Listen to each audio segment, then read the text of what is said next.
my heart rages around like an ocean in my head.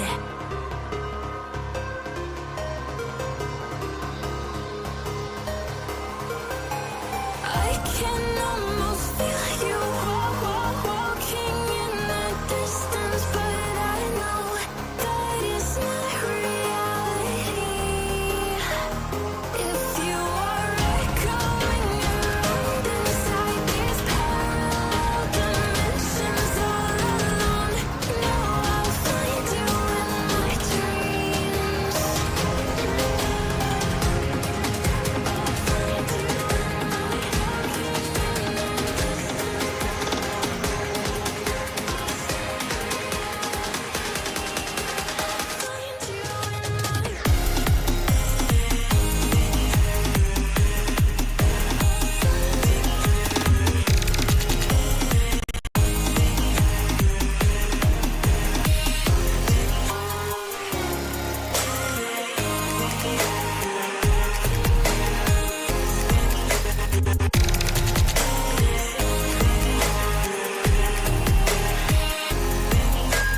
I can almost feel you walking in the distance, but I know that it's not reality.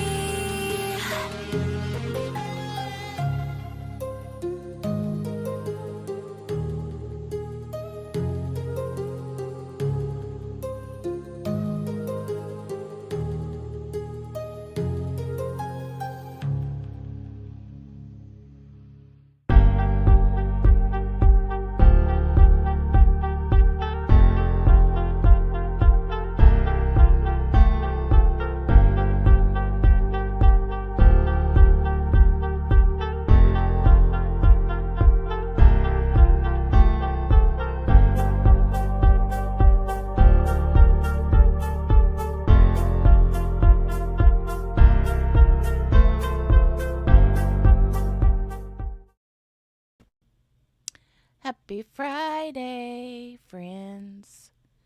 It's finally Friday. We're free again. Ready to get our motors running for a wild weekend, something like that. Yeah.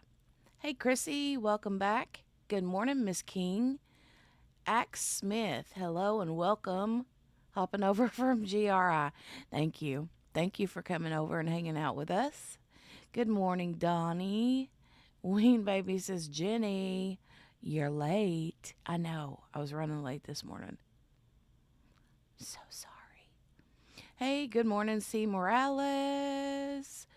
Sweet Sherry. Hey, Becky. Good morning. Good morning. Hey, Henny. Thank you, ma'am. Thank you, ma'am. Make sure to put your thumbs up on that thumbs up button when you pop on in over here. I would appreciate it a lot. Hey, Morgana. Happy VD, y'all.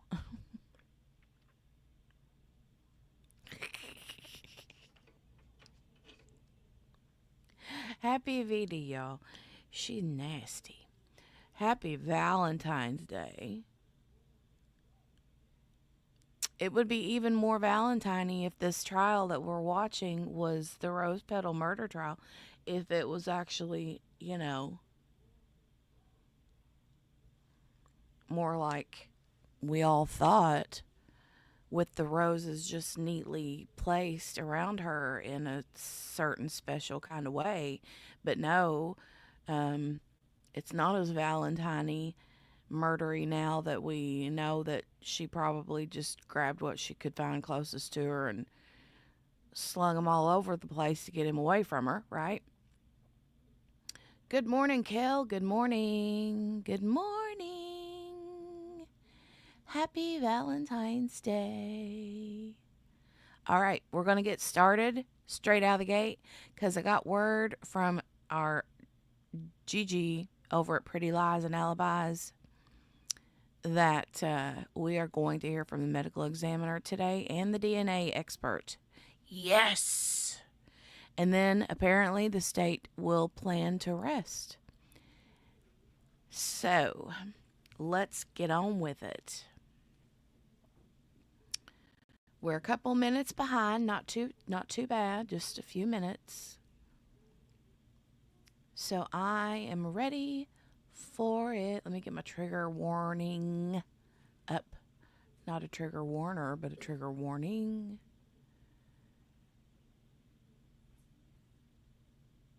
Again, hair beautiful, hair in place. Again, we have our DiGiorno pizza up in the top right-hand corner in case anybody likes pizza for breakfast. I mean, I like pizza for breakfast. But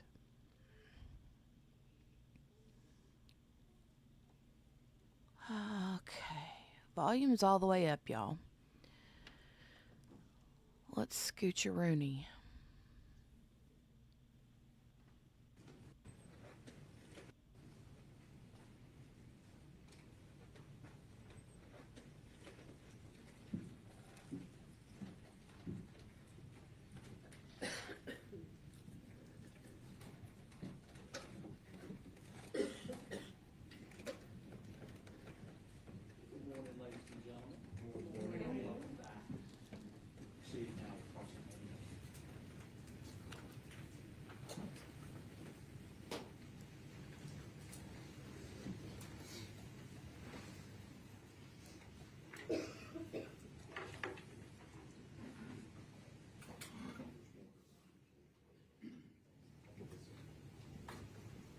Everybody got their ducks in a row this morning or not?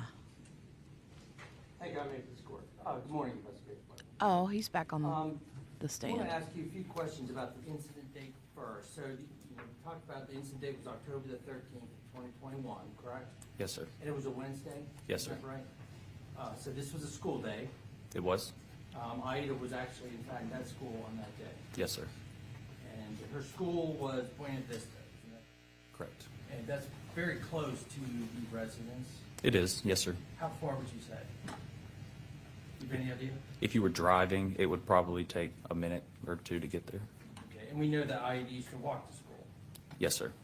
And so law enforcement showed up at the incident location about 11 o'clock, so Aida was scheduled to be home in a few hours after that, one would say, or mid-afternoon, correct? Yes, sir. Now, you mentioned you had somewhat of a familiarity with that residence because of an earlier investigation, something about harassment and or stalking. Now, you know that no convictions came out of those allegations, right? Correct. Your interview with Bradley Post was on October the 19th, 2021, right? Yes, sir. And that was at the Law Enforcement Center. It was? Did you speak to him on October 13th of 2021 at Canebrake? I did not speak with him the day of the incident, no, sir. Okay. Had you met him prior to October the 13th of 2021? No, sir. No, sir. No, You sir. said no? Okay. Was Bradley Post interviewed on the 13th? He was?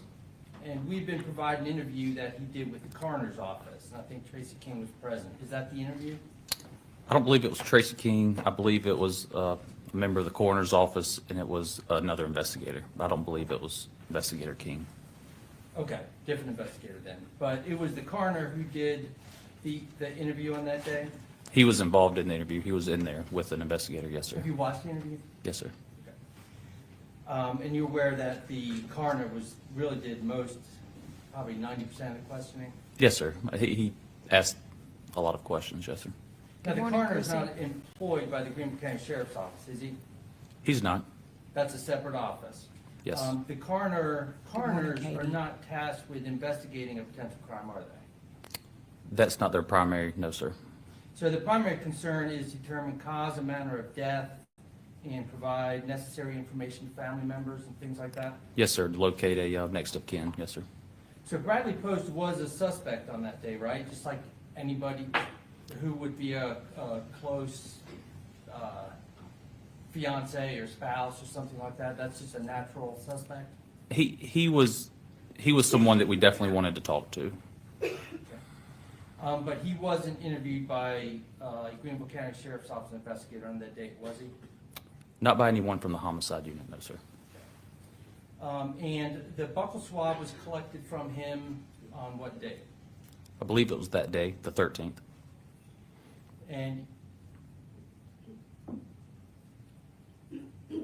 Was Lieutenant Parcells' phone taken on that date?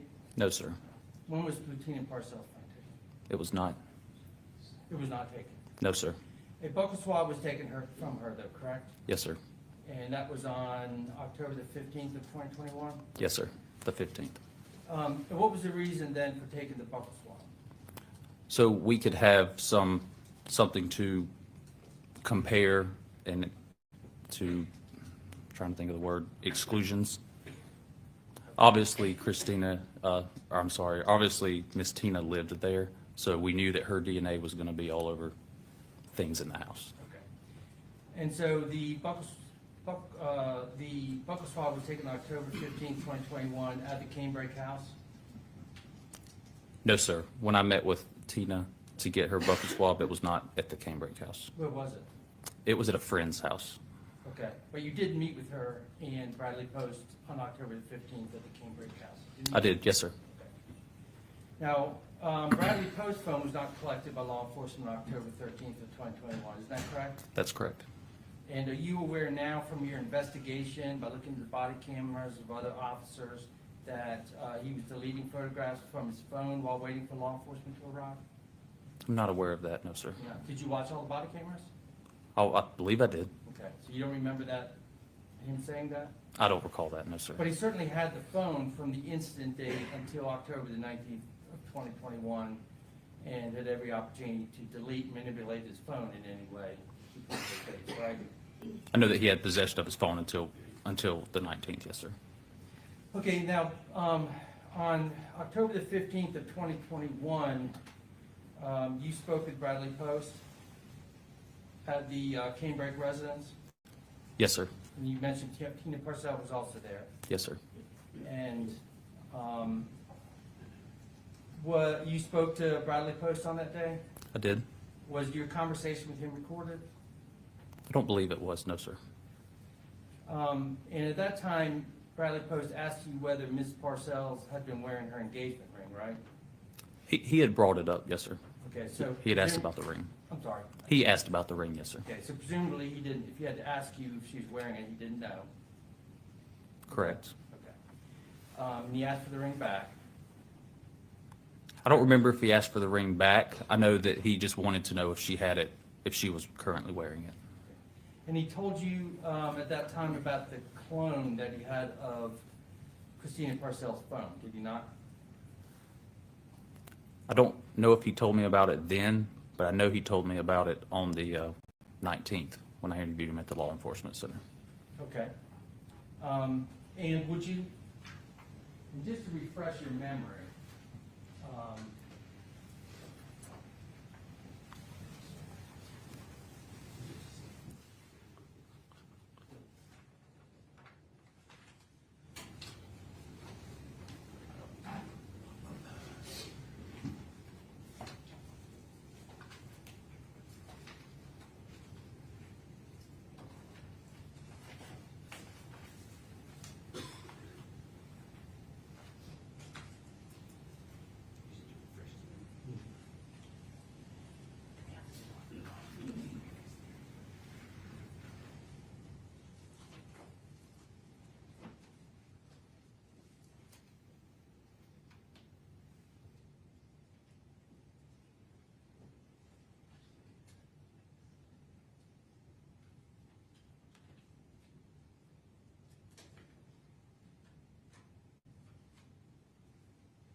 and I'm going to hand you what's been marked as State's Defense Exhibit number 60 for identification purposes only. Can Yes, you sir. recognize what is in, what the contents of that? Yes, sir. This is one of my supplemental reports. Okay, and actually, if you look through, it's actually, I believe, all of your supplemental reports. Yes, sir. It looks to be, yes, sir. Okay, and if you could you look at your entry on October the 15th, see if there's anything there that refreshes your memory about whether or not he told you about the clone phone on October the 15th?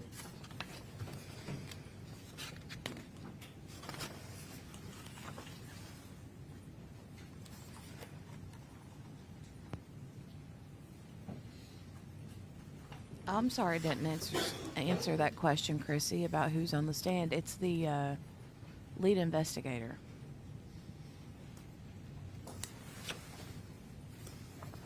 Hey, Michelle. Good morning. Happy Valentine's Day to you too. Or as Morgana calls it, Happy VD. So funny.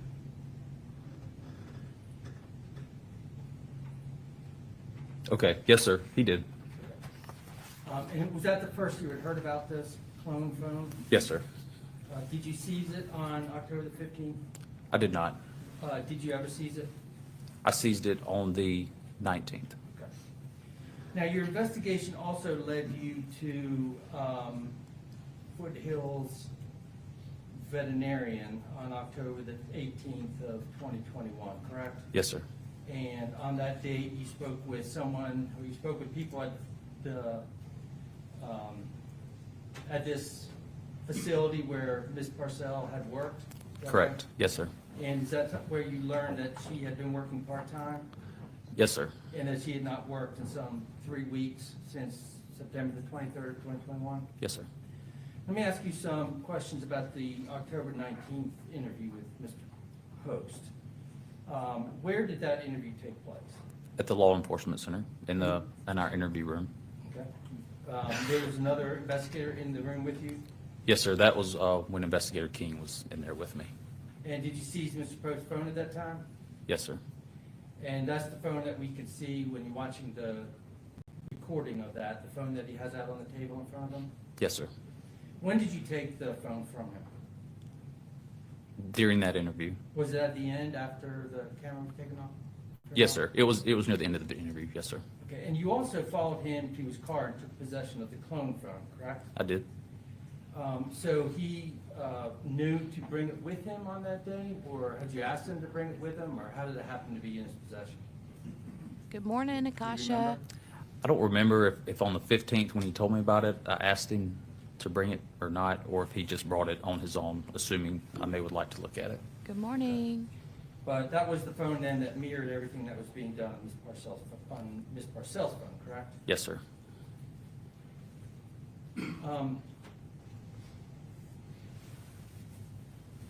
And prior to your meeting with Bradley Post, you did get search warrants for his phone, for the clone phone, and also for a laptop that he had of Parcell's in his possession, right? Yes, sir. And then you gave Post's phone and these items to someone else for the Greenville County Sheriff's Office? I did. And that was Charlie Cunningham? Yes, sir. While those phones were being extracted, was Post allowed to leave the sheriff's office? Yes, sir. He left. And he went to his home? Yes, sir. That's where the laptop was.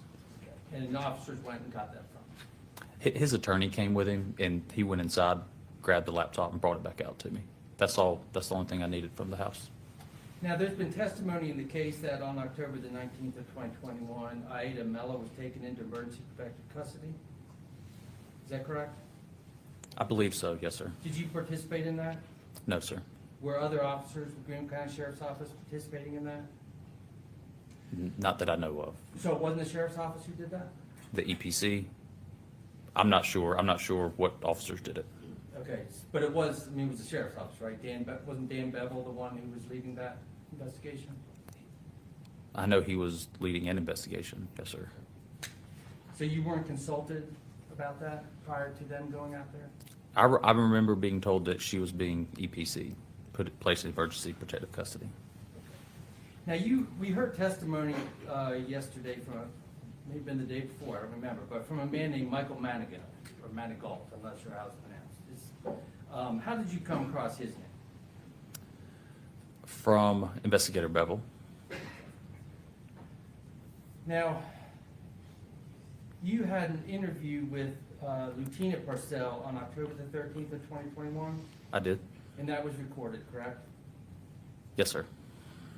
And as lead investigator of the case, obviously you're just trying to get all the information, so you asked some very broad and open questions and try to find out as much as you could, correct? That's correct. And one of the questions you asked at the 20-minute mark of the interview, you asked Ms. Parcell about where everybody stayed in the house. And is it true that she told you that Aida's room was being used as a playroom and that she slept in Christina's bed? I don't specifically recall that, but obviously I recorded the interview, so if that's what it states, then that'd be correct. And do you recall that at the 23:45 mark, she told you that Bradley Post was at the house every day? Objections to hearsay, Your Honor. It's just asking about the two things. First, prior inconsistent statement, and also it just goes to. It's a prior consistent statement of Gina Parcell, not Yes. now. Tina Parcell. Yeah. I'm not sustaining the objection. Now, you've already testified that you spent a great deal of time on October 13th, or that the sheriff's office spent a great deal of time canvassing the neighborhood to learn if anyone had cameras or if anyone had seen anyone suspicious. Isn't that right? Yes, sir. Did you handle any of that, or was that up to the uniform officers and other officers to handle? It was mostly other investigators. Yes, sir. And obviously, this was very important, correct? Because at this time, you didn't have you didn't know who had done this, so you're trying to gather all the information that you can. That's right. And so officers would be looking for information, whether anyone had seen someone suspicious or knew the neighborhood, and whether they could identify that person. Yes, sir. And if an officer had found someone in that position, as lead investigator, you would have been informed about that, correct? Yes, sir. And you would have done a follow-up interview with that person? If someone had come to me and said that someone needs to be spoken to, is that? Well, if an officer came to you and said, listen, we have somebody at, 105 Canebrake who says they saw a person's face and thinks they could identify that person, you would have been. I would have. notified. Yes, sir. And as you develop suspects, you would have gone to that person with a photo lineup to see if they could identify the suspect? Yes, sir. And that never happened, did it? It did not. So you never went to anyone in Canebrake with a lineup, including Brad Post or Alex Fields or Zach Hughes, isn't that correct? That's correct. And that's because no one had ever said that they had seen a face of the person on the bicycle. Yes, sir. So what led you all to go to Donna Gorman's house in October of 2024, over 3 years after the incident? We went there because as we were reviewing the case, preparing for this, we had realized that no one had ever shown her a picture of a bicycle. So we wanted to take that picture up there and let her see it and ask her if that's who she remembers seeing. And she had been spoken to on October the 13th, had she not? Yes, sir. Riley Stokes? Yes, sir. It was Investigator Stokes. And Riley Stokes never came to you and said, listen, we found somebody who can identify a person on the bicycle, right? That's correct. And so when you went, well, let me ask you this. During those 3 years, between October of 2021 and October of 2024, Zach Hughes' picture had been shown on the news and the newspaper and other places, social media, numerous times. Isn't that right? Yes, sir.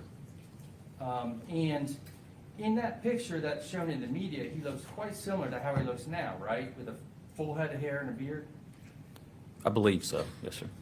In October 13th of 2021, Zach didn't even have facial hair, did he? I don't remember if he had facial hair. Do you remember seeing the trail camera photos? Yes, yes. Okay. So that was 2 days before, and then you saw Zach Hughes a couple days, well, about a week later at his house, right? Yes, sir. And he was clean shaven on that day? I believe he was. Yes.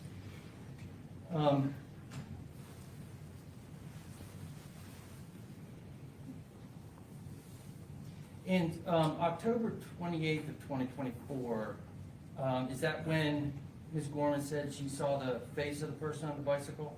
Yes, sir. Did she tell you she could identify the guy on the bike? Sir? That time, in October 24, she told you she saw the face of the guy on the bike. Did she tell you that she could identify the person? She said that she believed she would know him if she saw him again. Really? You didn't put that in your report, did you? I may not have, no, sir. I'm sorry? I don't believe I did. And you can, feel free, your report's in front of you, but.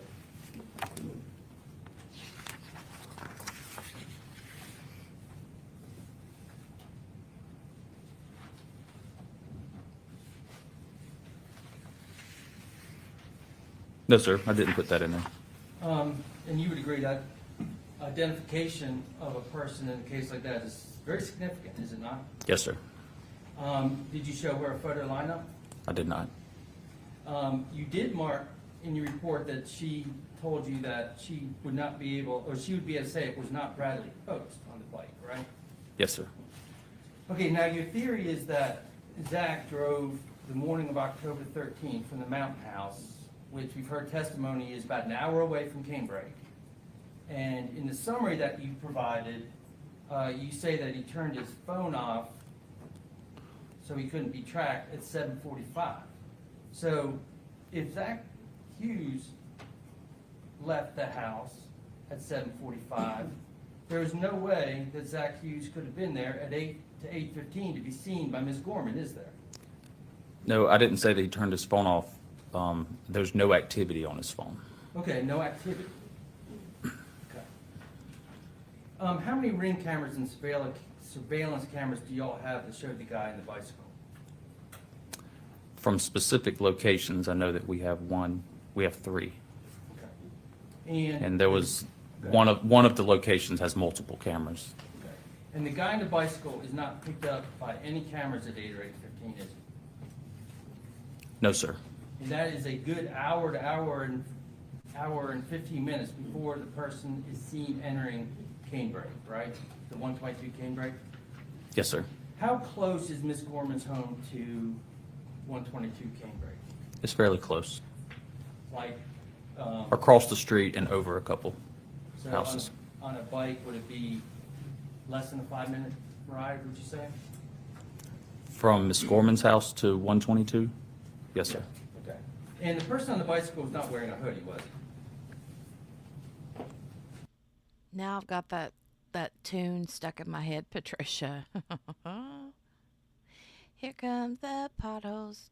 Do do do do. Do do do do. There we go. I couldn't get the right tune. Maybe this is the lead investigator from yesterday. And exactly, Akasha, I can't remember things from last night either. So, and that woman, when she was on the stand, I was like, I don't know about this one. It didn't appear that there was a hoodie. On November the 9th of 2021, you met with Tina Parcell for the purpose of collecting some items from her that she had found at the Canebrake residence. Isn't that right? Yes, sir. Yes, sir. Okay. And one of those items was a blue USB thumb drive that she had found in Christina Parcell's room. Is that right? I don't remember where she said she found it, but I believe she did bring me a thumb drive. Did y'all examine that thumb drive? Yes, sir. Did you yourself or did other officers? Do you know? I believe I did it. I want to ask you a few questions related to the harassment investigation. And so you're aware that one of the documents in the packages that were mailed was an advertisement for an escort site, correct? Yes, sir. And you are aware that Christina Parcell did have a past that... Objection, Your Honor. Sustained. Your Honor, this was brought up by the state. They're the ones who introduced this evidence, and they're...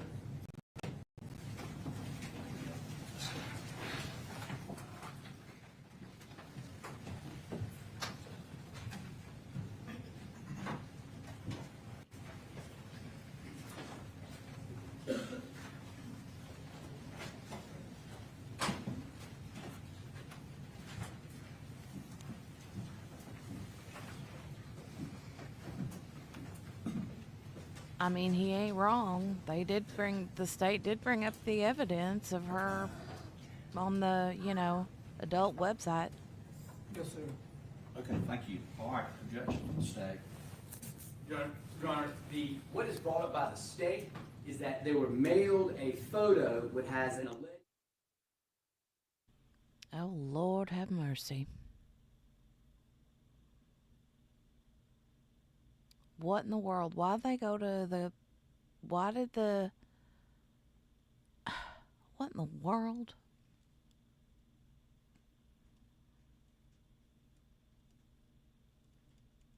Why did they go to the off camera? I'm confused.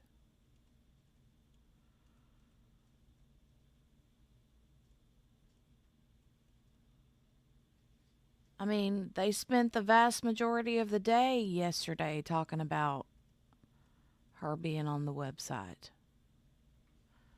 Or, you know what I'm saying? Hello?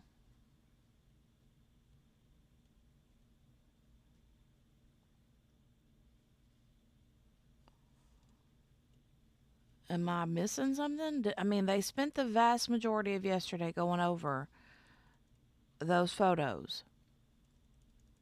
And now the defense brings it up, and the state objects, and the judge, like, instantaneously sustains their objection. I'm confused. Like, the judge didn't even take a breath. He was like, sustained.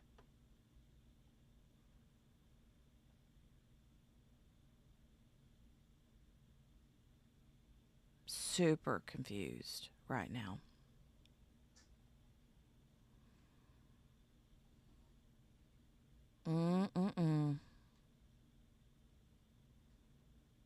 Judge got out his belt, right? He's like,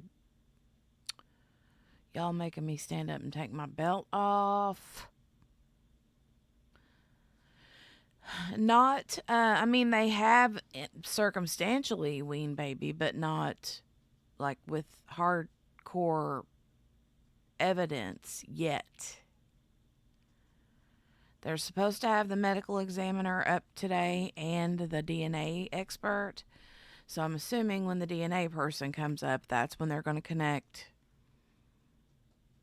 him physically to her, because his DNA is supposed to be under her fingernails. So.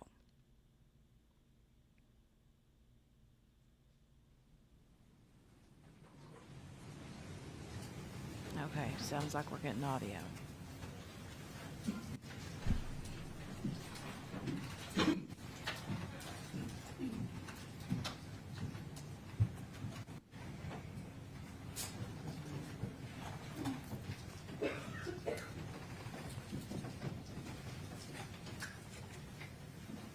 Sidebar.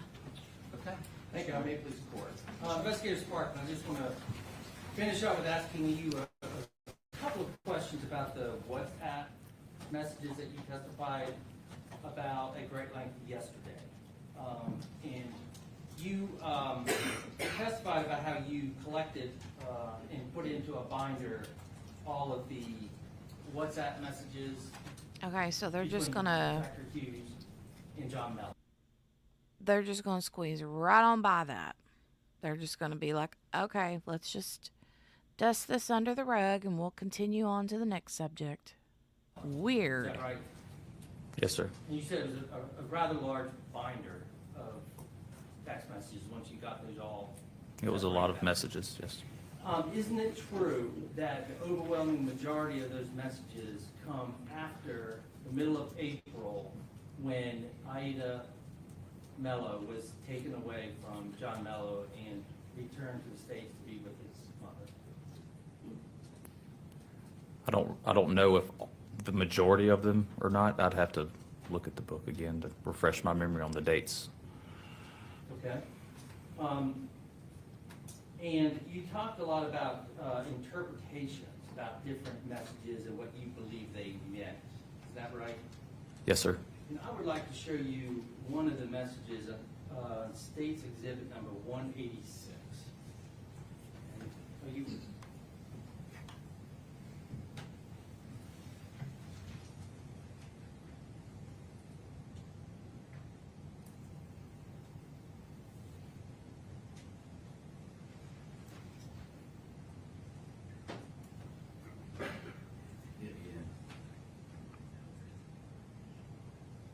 Okay. All right, are you able to read that? I could read that, yes, sir. Okay, thank you. So this is, again, State's Exhibit 186, and I just want to point your attention to the one that's the second message on the left on that page. And I'm not going to ask you to try to decipher everything about that, but in that message we see on the first line, we see the name Aida, correct? Yes, sir. And then at the end of that line, you see the word doomed. Isn't that right? Yes. So one interpretation of that message could be, and do you remember the date of that? Could you please place it back up there?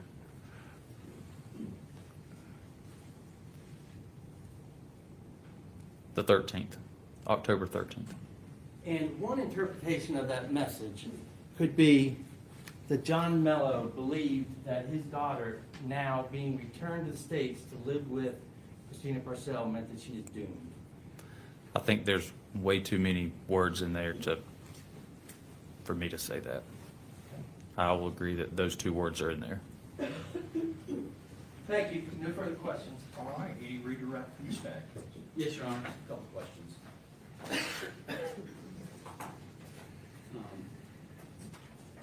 Mr. Moore asked you about the coroner's assistance in this particular case. Yes, sir. Do they respond to all homicide investigations? They do. And sometimes do they assist y'all in various duties? They do. And don't they have their independent investigative authority under statute as well? Yes. Now, Mr. Moore discussed the clone phone that Brad Post had. All right, so explain to this jury Christina Parcell's phones that she had. So the one we refer to as the clone phone, that's a phone that Mr. Post kept that he basically signed into her Apple, using her Apple ID and password when he says cloned. So everything that she does on that phone's not cloned. So he'd be able to see the stuff typically that Apple backs up. Like if you restored your phone from iCloud, emails, contacts, certain text messages and phone calls. That's how that phone was set up. And he also had Life 360 on her as well. Yes, he had the Life 360 app, and she was a part of his group. They could see each other's locations. And did you review the downloads of the phones of Christina Parcell? Yes, sir. And you reviewed all of them? Yes, sir. All right. And in any of those phones, is there any communication with Zach Hughes? No, sir. Is there any email, text message, WhatsApp, Signal, whatever, any kind of application that you saw, any conversations with No, sir. anything related to Zach Hughes? No, sir. All right, they asked you about Donna Gorman. Yes. And so, when did Riley Stokes speak to Donna Gorman? I believe it was the day of the incident, the 13th. And at that time, had y'all located, or did y'all have possession of the photos of a suspect leaving on a bicycle in Cambridge neighborhood? We knew of the footage, but we weren't able to get possession of that until the following day. And then Master Deputy Wolf testified that he went back on the 19th and spoke to her. Yes. And you recall what his testimony was? Are you aware that he showed her a photo of a bike? I don't recall if he showed her a photo of the bike or not. I don't believe so. Okay. And so, and then 3 years later, are you working with the Solicitor's Office on preparing this case? I am. And did you make a decision that you needed to talk to Donna Gorman? Yes. And when you went out there and talked to her, did you take down what she told you in a report? Yes, sir. And did you show her a copy of the individual on a bike? Yes, sir. Did you ever show her any photos of Zach Hughes? I did not.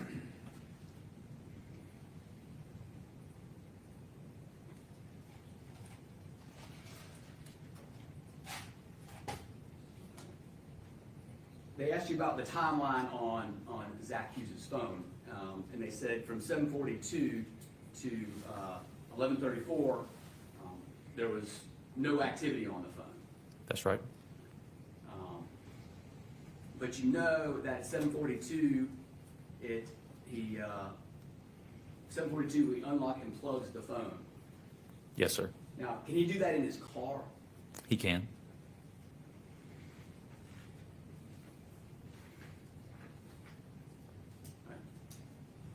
No further questions, John. All right, any recross? a few follow-up questions. What is Life 360?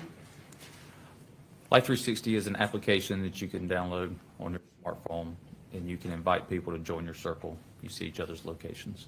So it's just sharing your location with other persons? Yes. Is there anything else significant to that?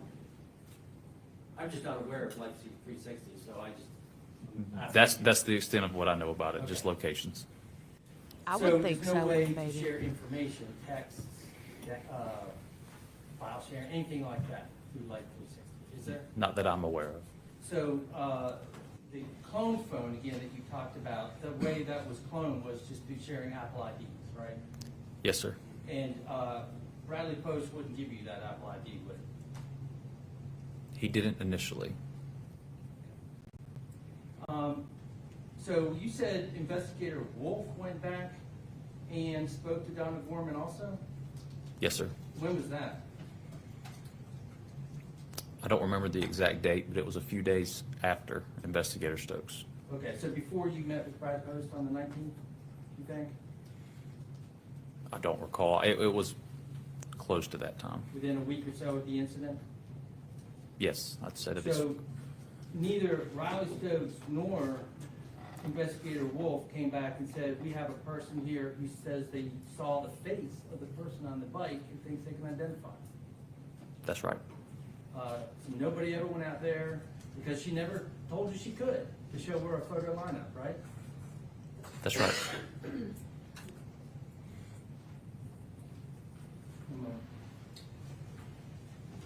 Nothing further, thank you. Any reread? Correct. No, Your Honor. Okay, you may step down. Thank you, sir.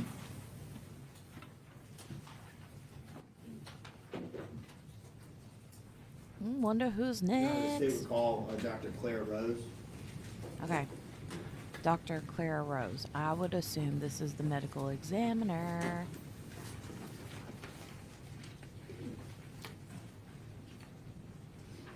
I've heard that before, Akasha, about Life 360 not always being super accurate.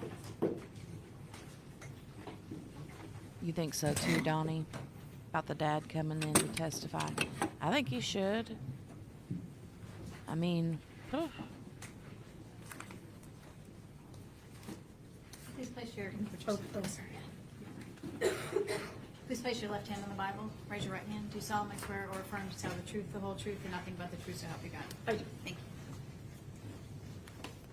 and just a bit of a trigger warning here ahead of time. I don't know what photos they're going to show. Please state your name for the record. My name is Claire Rose, C-L-A-R-E, C-L-A-R-E, and then last name spelled R-O-S-E. Dr. Rose, good morning. Morning. Good morning, Actually, just Teresa. scoot up just a little Oh, bit. I'm sorry. You pull the microphone a little bit closer just so the jury can hear you. Thank you. Dr. Rose, could you tell the jury where you're employed and what you do for them Sure. currently? So I'm currently employed at the Greenville County Medical Examiner's Office, and I'm one of the medical examiners there. And what kinds of things are part of your duties as a medical examiner with the Sheriff's Office? As a medical examiner, I perform autopsies on deceased individuals to determine the cause and manner of death. Could you talk a little bit about your education and background that led you into taking this role? Sure. So I did my undergrad at the George Washington University, where I received a degree in biological sciences. Following that, I did a 4 years of medical school at the Medical University of the Americas. Following medical school, I did 4 years of residency training in anatomic and clinical pathology at the University of Knoxville, the University of Tennessee Medical Center in Knoxville, Tennessee. Following residency, I did 1 year of fellowship training in forensic pathology at the Milwaukee County Medical Examiner's Office in Milwaukee, Wisconsin. And how long have you been a medical examiner for the Sheriff's Office? I started working here in August of 2021, so about 4 years now. Okay. So you were in that role in October of 2021? Yes. And to get in that role in October of 2021, you spoke to your education, but did Did you undergo specialized training specifically for the purpose of conducting autopsies? Yes, so after I completed my residency training, I took a qualifying examination and became board certified in anatomic pathology.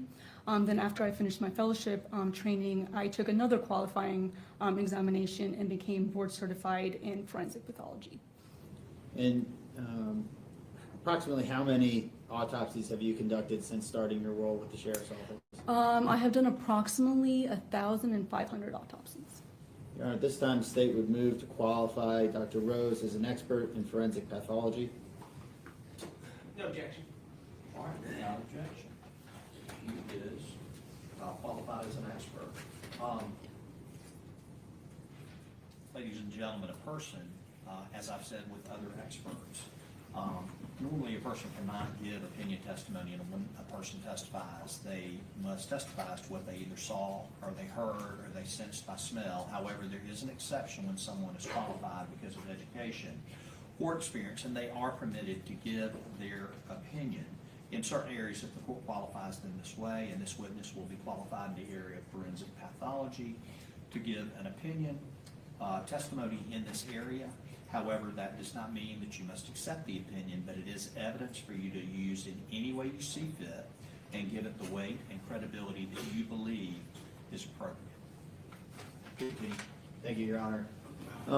So, Dr. Rose, could you go through with the jury generally what your process is when you're conducting an autopsy from the start of your analysis to going through the steps that you take? Sure. So first off, an autopsy is a specialized procedure that we perform on deceased individuals, again, to determine the cause and manner of death. And an autopsy consists basically of two parts, an external examination and an internal examination. So first we start with the external examination, which consists of examining the body as is presented to us. So as I'm examining the whole body, I'm taking notes through note-taking and photographs and documenting any clothing that's on the body, any personal effects on the body, any medical intervention that may be on the body, just the general characteristics of the individual, such as their hair color, their eye color, their weight, etc. And then I'm also looking for any signs of disease or injury. So once that initial examination is complete, then I will remove all that clothing, all the personal effects, all the medical examination. I will clean the body, and then I will re-examine the body again, the full body, looking again for any signs of disease or injury. So that's the external examination. So once that is complete, I move on to the internal examination. And that means opening up the body, taking out all of the organs, and then looking at each organ individually, again, looking for any signs of disease or injury. And were you tasked with conducting the autopsy on Christina Parcell for this case? Yes, I was. And in going through the steps that you just went through, in the external and internal examination, are you documenting your findings as you're going through each of those?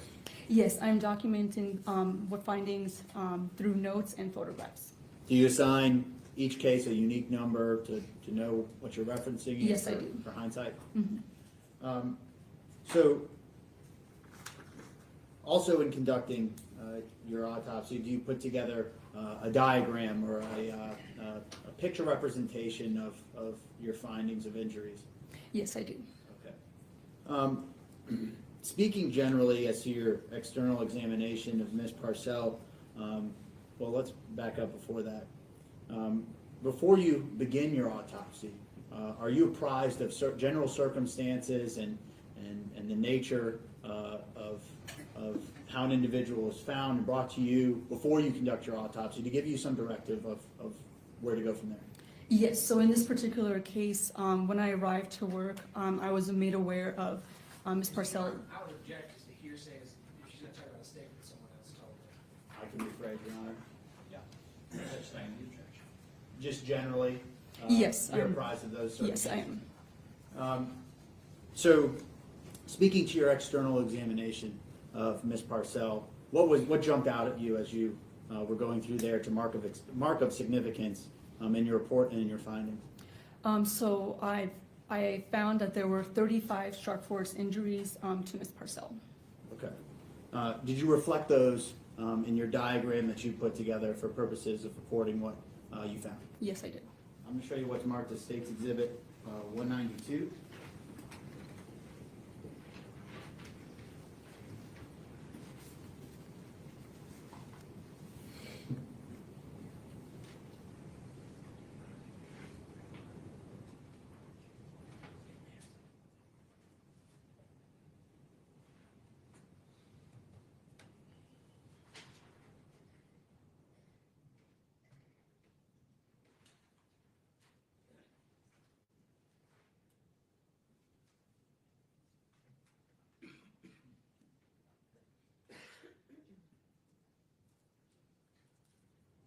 I'm going to show you State's 192.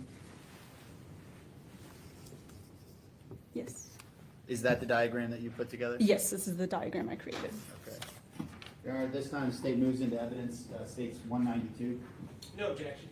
Objection number 192 comes from the record. Dr. Rose, speaking to how you received the body before you start conducting your autopsy, are there protections put in place to preserve what might potentially be collected as evidence at the time of the autopsy and maybe even down the road? Sure. So the body is placed in a body bag and sealed, preventing from anyone getting into the bag. Also, handbags are also placed around both of the hands to preserve any evidence that may be present. Okay. But otherwise, the body is brought to you as is from the time it's found? Yes. That's important to preserve for any findings that you may make or anyone afterwards, is that Yes. right? And while you're conducting this autopsy, is a forensic technician with the sheriff's office with you to collect evidence for purposes of the case? Yes, there was one forensic technician present during the autopsy of Ms. Parcell. Okay. I want to go through with you some findings that you made on State's Exhibit 192 as it related to Ms. Parcell. I'm going to start.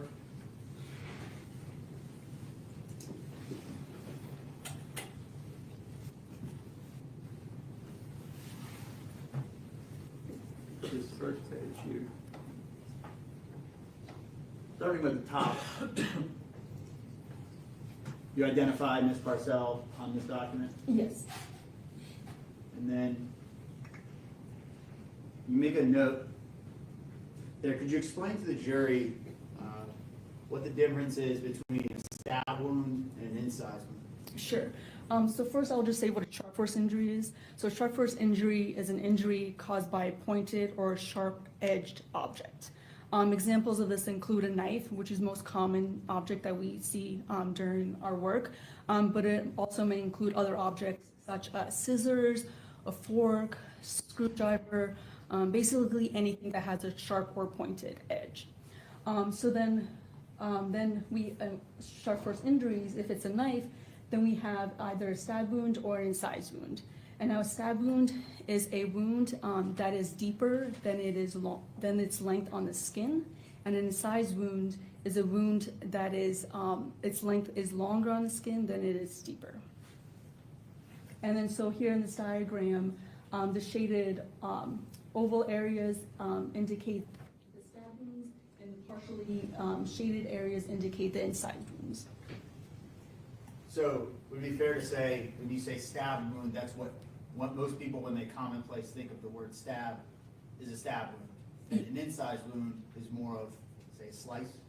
Yes. And approximately how many sharp force wounds were located on Ms. Parcell's body as it relates to her torso and her arms? So to her torso and her arms, there were a total of 9 sharp force injuries, and I can quickly just go through each of them. So starting with the stab wounds, Ms. Parcell had 1 stab wound to the top of her shoulder and 1 stab wound to the left side of her upper chest. Both of these wounds went through the skin and penetrated the underlying soft tissue. Then you have another stab wound to the left breast. This wound went through the skin, the underlining soft tissue, and penetrated the chest cavity and superficially penetrated the left lung. Then we have the fourth stab wound, which is to the left side of the mid-back. This wound went through the skin, the underlining soft tissue, and just penetrated the chest cavity without injuring the left lung. So those are all the stab wounds. And then we have, well, on this one you can't see all of the incised wounds, but you have 4 inside, yeah, here we go. So here you see 5 incised wounds.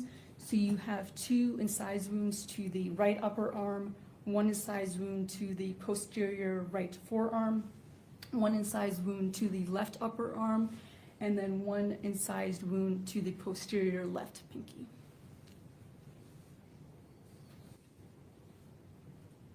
I'm going to show you the second page here.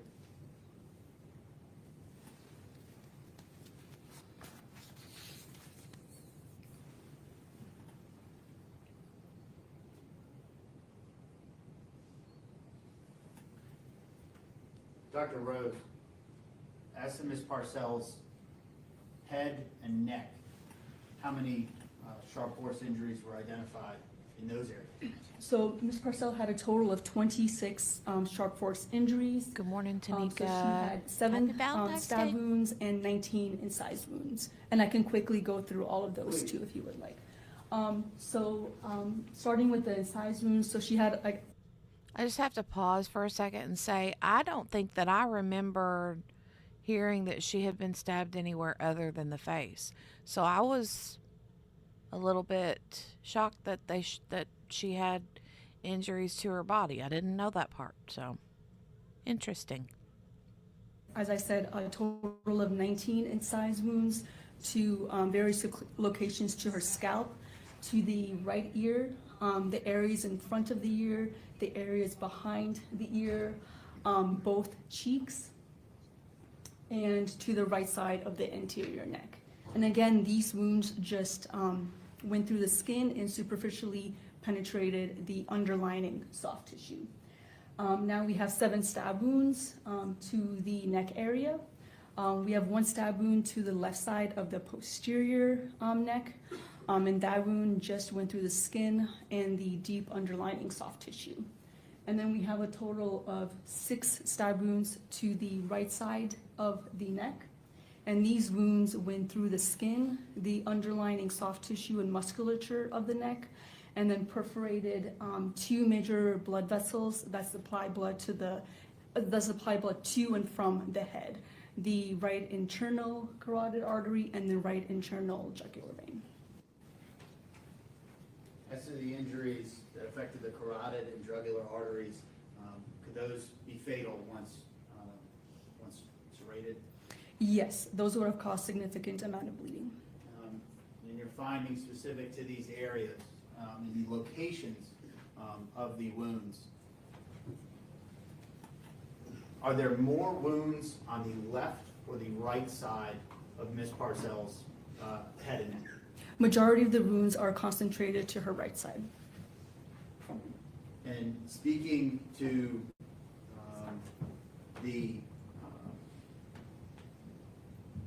how the location of these wounds and the number in significant areas, pointing you to the stab wounds on the right side of Ms. Parcell's neck here, what would you say was, and when you're determining the cause and the manner of Ms. Parcell's death, which wounds brought the most attention to you? Which were the most significant in your analysis of making that determination? The most significant stab wounds were the ones to the right side of the neck. The group of 6, well, 5 and then 1 you can't see, but it's on the kind of, if you move the sheet a little bit down, you will see 1 stab wounds to the right side. So the group of those 6, the 6 stab wounds are the most significant ones.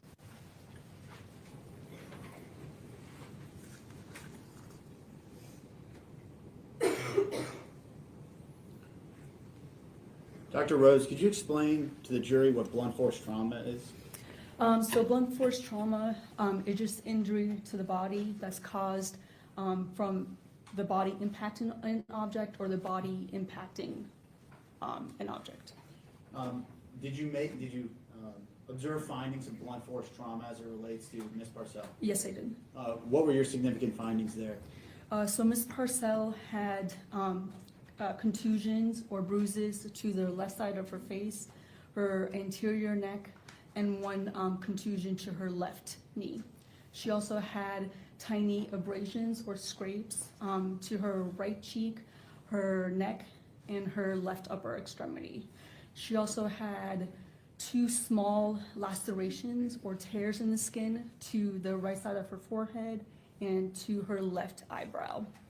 Additionally, she also had hemorrhage within her scalp and hemorrhage within the left temporalis muscle, which is just a muscle that sits just underneath the left side of the scalp. So, speaking to the findings of sharp force injuries with relation to Ms. Parcell, are you able to make any substantial findings as to the type of object used or specifics related to that object? So the appearance of all of the sharp force injuries are consistent with a knife being used. Okay. But past that, how specific can you get into making conclusions as to details of the knife, I suppose? So just on the appearance of Ms. Parcell's wounds, I can't further characterize the type of knife. And in conducting your autopsy, you didn't find any evidence that would aid you in further making a conclusion towards that effect? No. Is toxicology part of the autopsy process? Yes, it is. What is toxicology for the juries? So during the autopsy procedure, I may take samples. For example, I may take blood to run toxicology just to see if there's any drugs in her system that may have contributed to the individual's death. Were any findings on the end of toxicology significant in your determination of finding cause and manner of death? No. Were there any findings as related to illicit drugs in Ms. Parcell's system? No. Finally, Dr. Rose, what was your conclusion as to the cause and manner of Ms. Parcell's death? So the cause of death was multiple sharp force injuries, and the manner of death was homicide.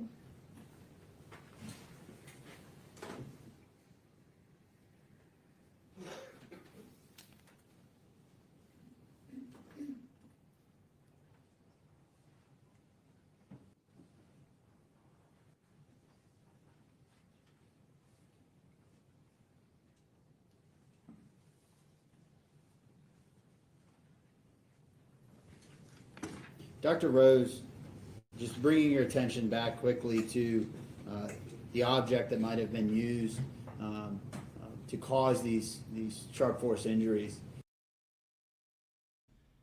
Also, I have to stop and just say that it's kind of funny that this medical examiner's last name is Rose.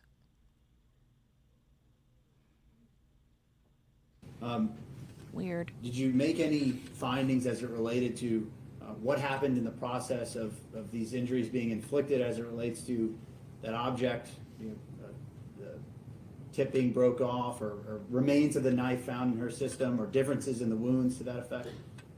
Can you repeat the question? So in trying to make a finding or looking for findings as it relates to the object that may have been used in inflicting these wounds, were you able to find any evidence of differences in the wounds, that a different object might have been used or something happened to the object in the course of inflicting these injuries?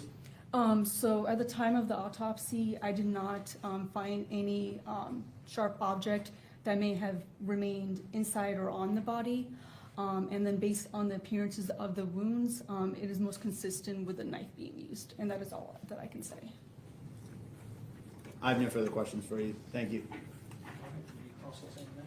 May I please report? Dr. Rose, when did you start? You testified you started in August of 2021? Correct. Do you remember what day in August of 2021? I do not. Okay, that's okay. You conducted this autopsy on October the 14th of 2021? That is correct. So at the time you conducted this autopsy, you had been on the job just about 2 months, right? Correct. You were asked about toxicology. Do you remember that? Yes. And isn't it true that the toxicology showed that Christina Parcell had amphetamine in her system? Isn't that true? Correct. And isn't that a controlled substance? Yes, it's a stimulant, yes. Yeah.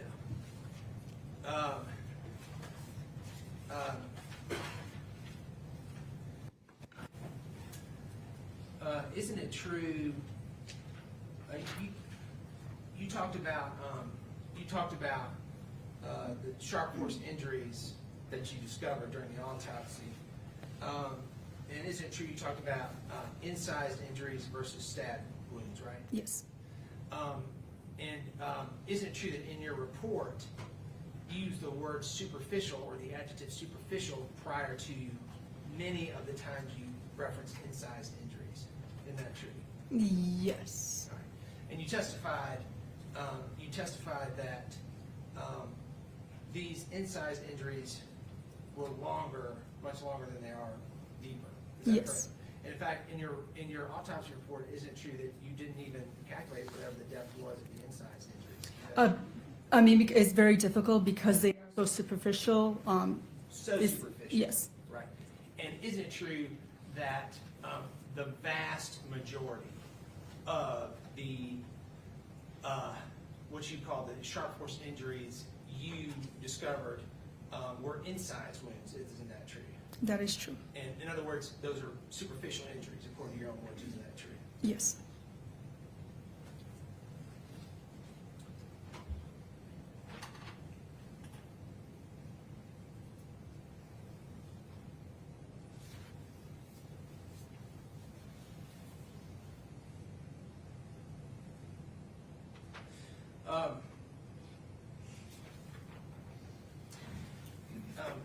Isn't it true that you calculated that Christina Parcell weighed 163 pounds? Is that right? I believe that is correct, yes. And she was wearing acrylic fingernails. Is that right? That is correct. What color were they? Were they red? Let me double check. Yes, they were red, correct.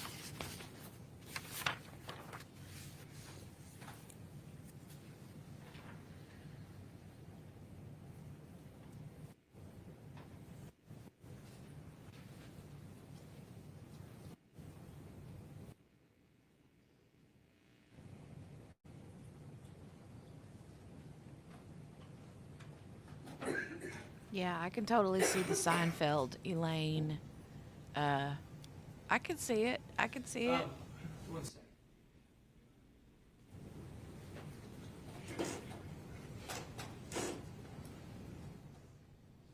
I'm not sure, Kel. That's a good question.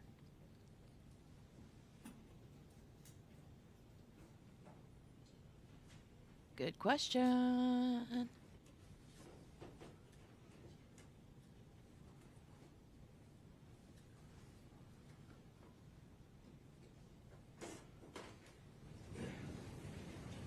Thank you, Dr. Rose. None further. Can you redirect? Yes, Your Honor, briefly. Dr. Rose, speaking specifically to the amphetamines that Mr. Mormon brought up, were the amphetamine findings in the toxicology consistent with a prescribed amount? Yes. And amphetamines, is that the active chemical in, say, Adderall? Yes. And he spoke a lot as to the incise wounds and stab wounds found on Ms. Parcell. Just as to the right side of her neck, how many stab wounds were there? There were 6 stab wounds to the right side of the neck. Thank you, Dr. Rose. I have nothing further for you. Just briefly, and Dr. Rose, he asked you about the quantities being consistent with prescriptions. Isn't it also true that it's possible to get illicit drugs in the same quantities as prescription drugs? Isn't that true? Sure. Okay. Nothing else. Nothing to say. Thank you, ma'am. Thank you.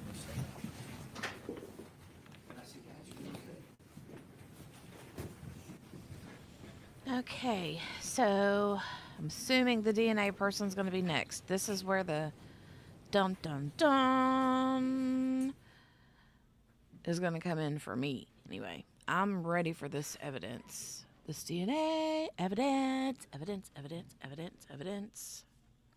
Anybody else? Anybody else?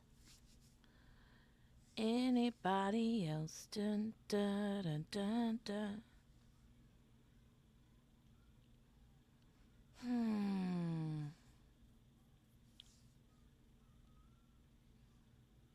Demi Moore, she does. Oh my gosh, you guys are right. C. Morales said she also looks like Demi Moore when she was younger and had glasses. I don't know. Medical expert chick, the Claire Rose. What about her last name being Rose? That's just wild. Wild. She has really pretty hair. Okay, I'm ready to get on in. We're in real time, so I can't zoom, zoom, zoom, and a boom, boom, just shake your rump anymore. Can't do that. You guys, I cheated. I had a piece of cold pizza out of the refrigerator for breakfast.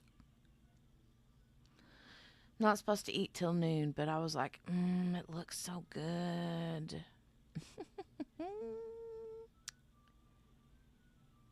And it was yummy. I like cold pizza. Anybody else? Raise your hand in the chat if you also like cold pizza. Straight out of the refrigerator. Hard as a rock. I love it. Hey, Aurelia. Good to see you, ma'am.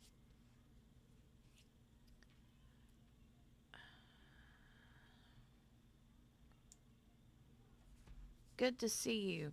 Definitely a coincidence with the last name, right?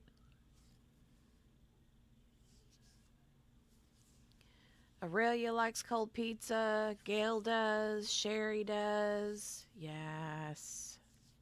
I like cold pizza. Akasha said, I had 3 mini Hershey bars. You're doing okay. Katie likes cold pizza too. Aurelia says, I've got about 10 minutes before leaving to work in person. Okay.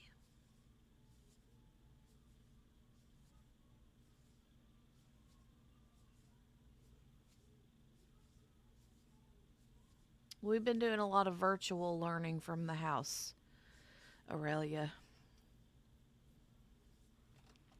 A lot of virtual learning here at the house.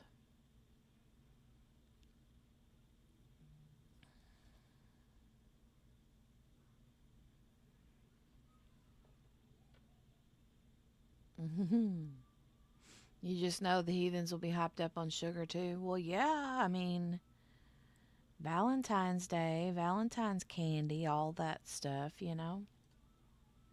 Plus, it's Friday. Kids are always wonky on Friday. It's like they have that pre-weekend energy, you know.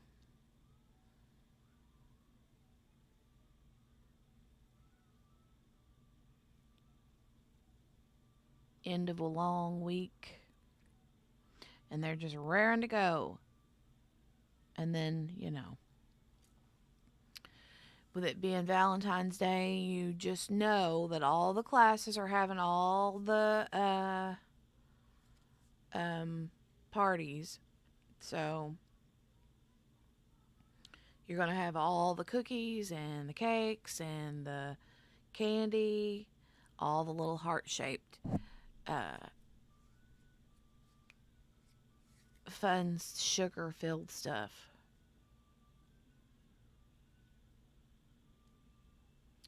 Aurelia says, I calculate the actual amount of Latin we'll get done at 2%. I think that's so cool that you're a Latin teacher. I took Latin when I was in high school.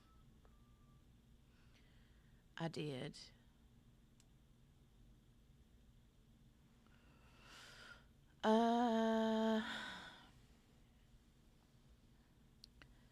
Chrissy says, I apologize. Is your name Jenny? Yep, Jenny.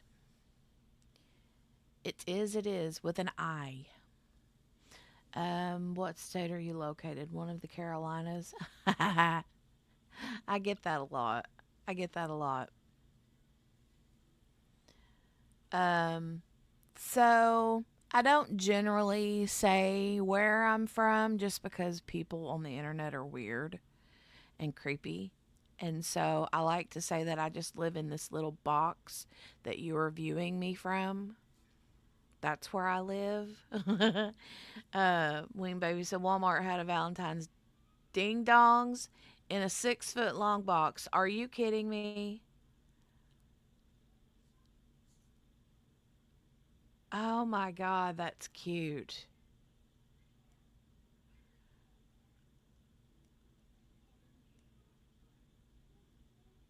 That's cute.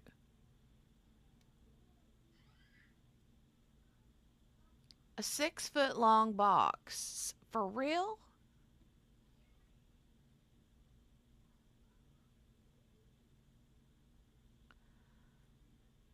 Wing Baby order groceries too. Weird and creepy, right, Aurelia? Not that any of you are, but, there are some who are. And I'm like, nah, mm-mm. It's a nah for me.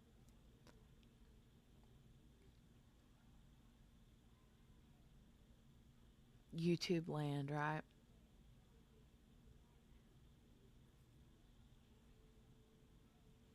Full of ding dong cakes. Oh my God.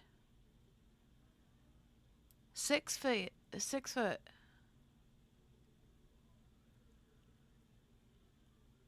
What does that cost?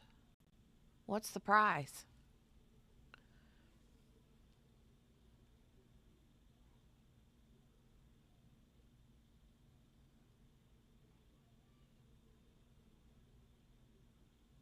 Right, Chrissy?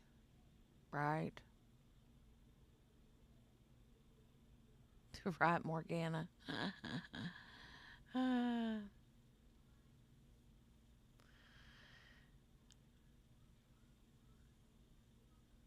Watching a murder trial with you, we're a little weird.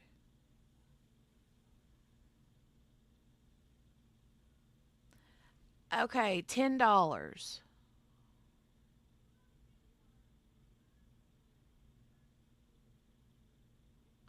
I'm confused. How do you get a 6-foot long box with a bunch of ding dongs in it for only $10? Wouldn't that be a lot of ding dongs?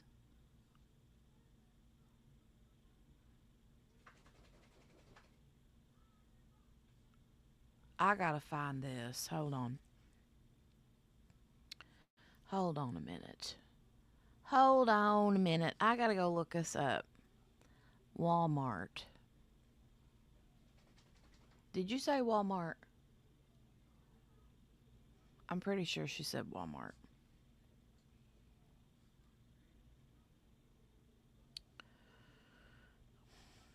Ding dongs.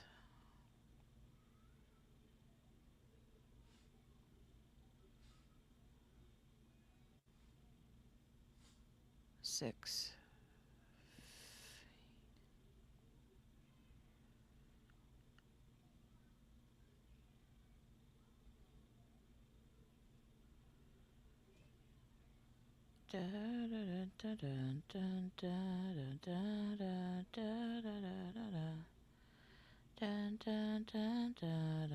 What are ring dings? Oh, they're generic. Drake's version of ding dongs, I guess.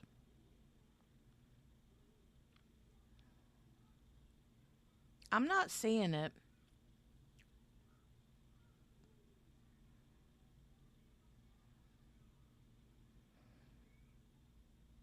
I always loved the, yeah, that's all I'm seeing is a box of, Like big family pack sizes of ding dongs.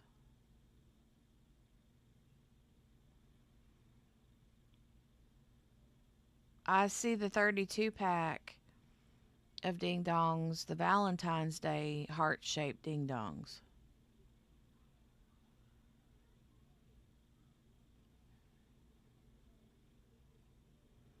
I was always a big fan of the Susie Q's.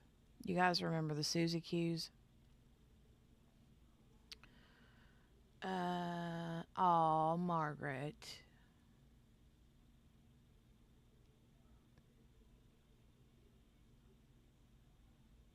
$20 ding dongs. That's it?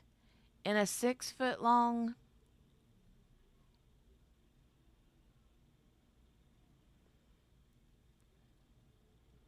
I'm afraid to type in 6-foot long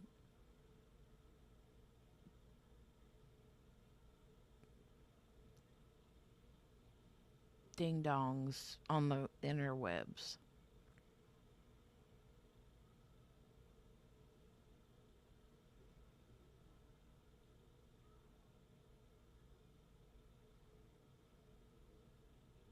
Oh, Nutter Butters are the um Nutter Butters are the little peanut shaped cookies with the peanut butter in the middle.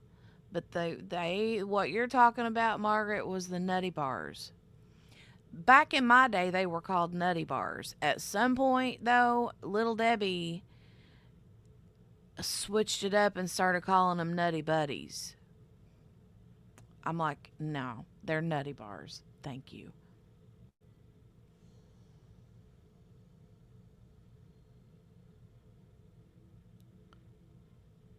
$18 ding dongs for $13 in a super long box. Kel said, I don't think it was 6 foot, more like 4 foot.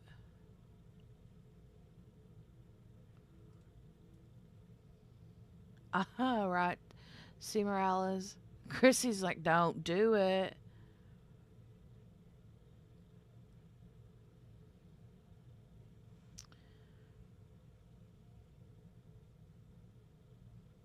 Six feet long box of ding dongs.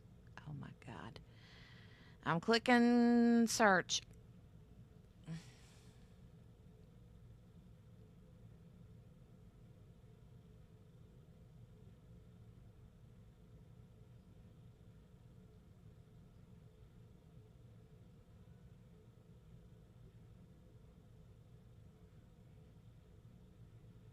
I'm not seeing anything.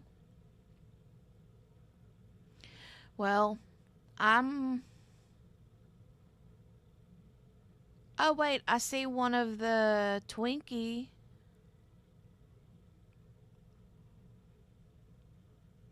This is on eBay, though. Limited edition 36-inch long Twinkies box.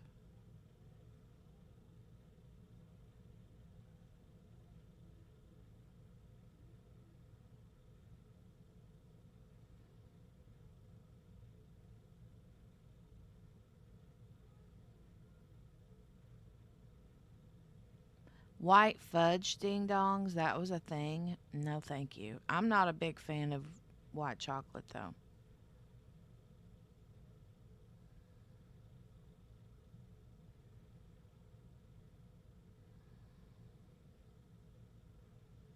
Well, here, I found a picture of the.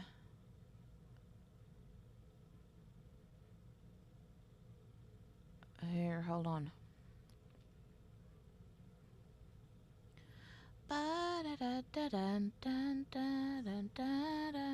Here's a picture of the Valentine's Day Twinkies. This was in 2024. It's a long, skinny box of individually wrapped Twinkies. And it's got a cute little to and from heart on it. Now that's cute.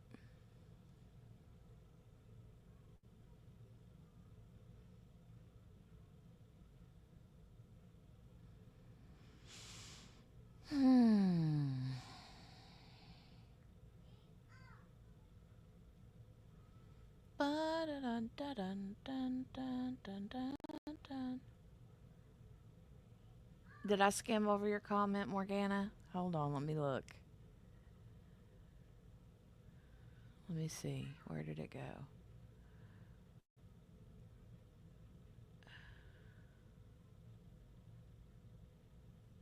Chrissy says you're talking about ding dongs and Nightbot said warning.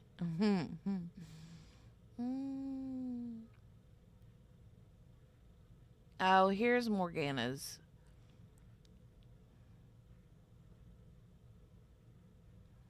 Ma'am. This is the same one that came straight into this chat this morning and said, Happy VD Day. Happy VD, y'all. She nasty.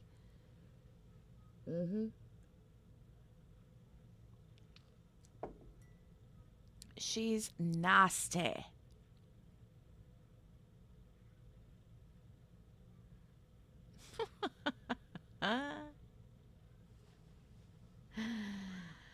Hey, hey, hey.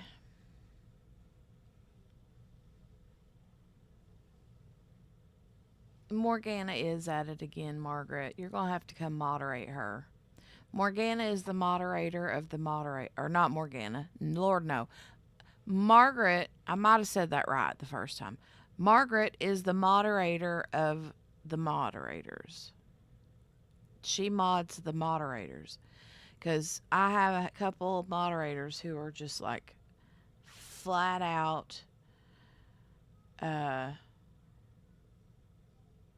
like 13-year-old boys. True story. True story. Why? What are they doing? I'm going to have to go over here to Twitter and find out what's going on.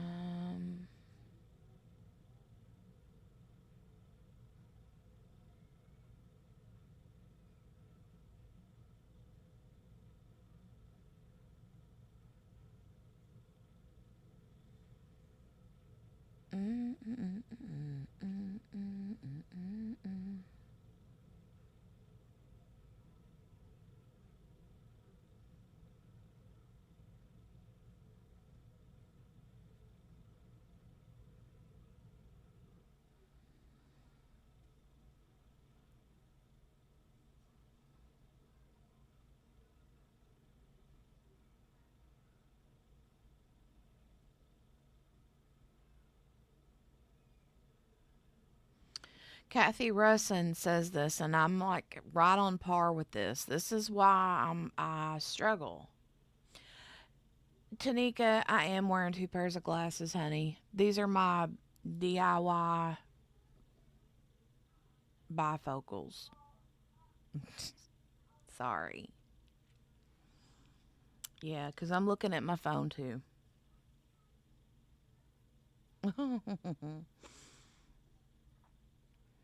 So, Kathy Russin says stab wounds and incised wounds on Christina Parcell. This case baffles me.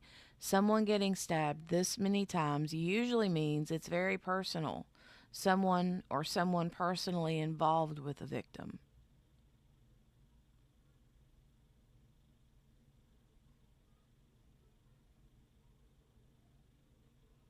Yep, I feel the same way.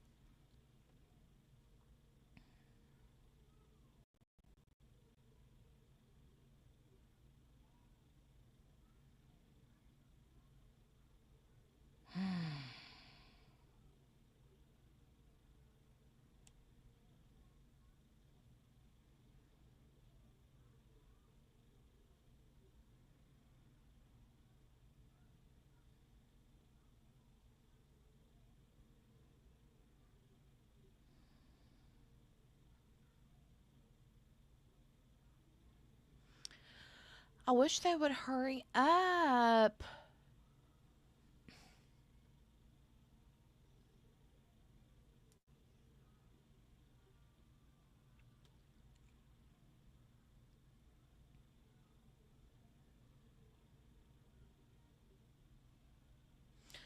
Oh, there's the judge. I can see that.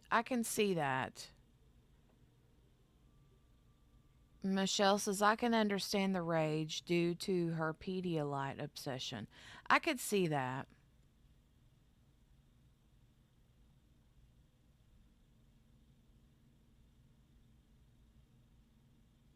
Excuse me, Miss Ma'am. You now have that song stuck in my head. I'm sorry. I'm a very sing-songy person.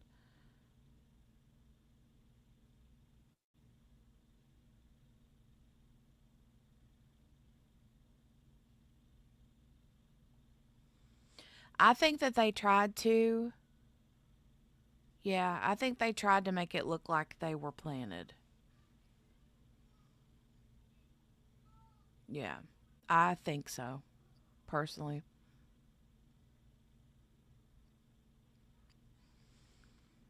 Because they said that there was no history, and if I remember right, there was nothing in her system toxicology wise. Um,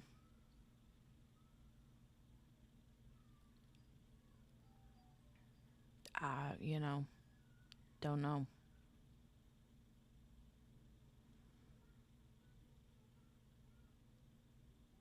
I'm sorry your kiddo is super sick, Chrissy. I'm sorry. That sucks. That's the worst.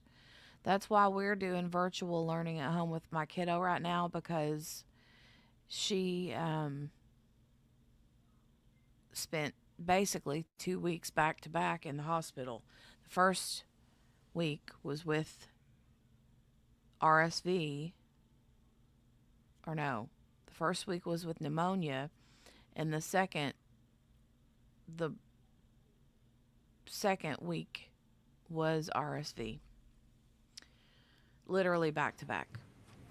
And so we decided to keep her home through the rest of the winter months while all this junk is going around. You want to take calls, Hannah Burbidge? All right, here we go.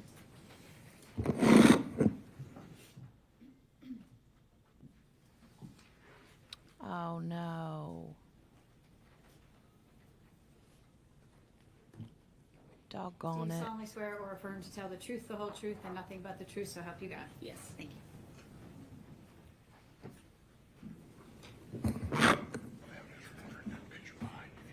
Thank you. Okay, let's get some DNA stuff going. Hannah Burbidge,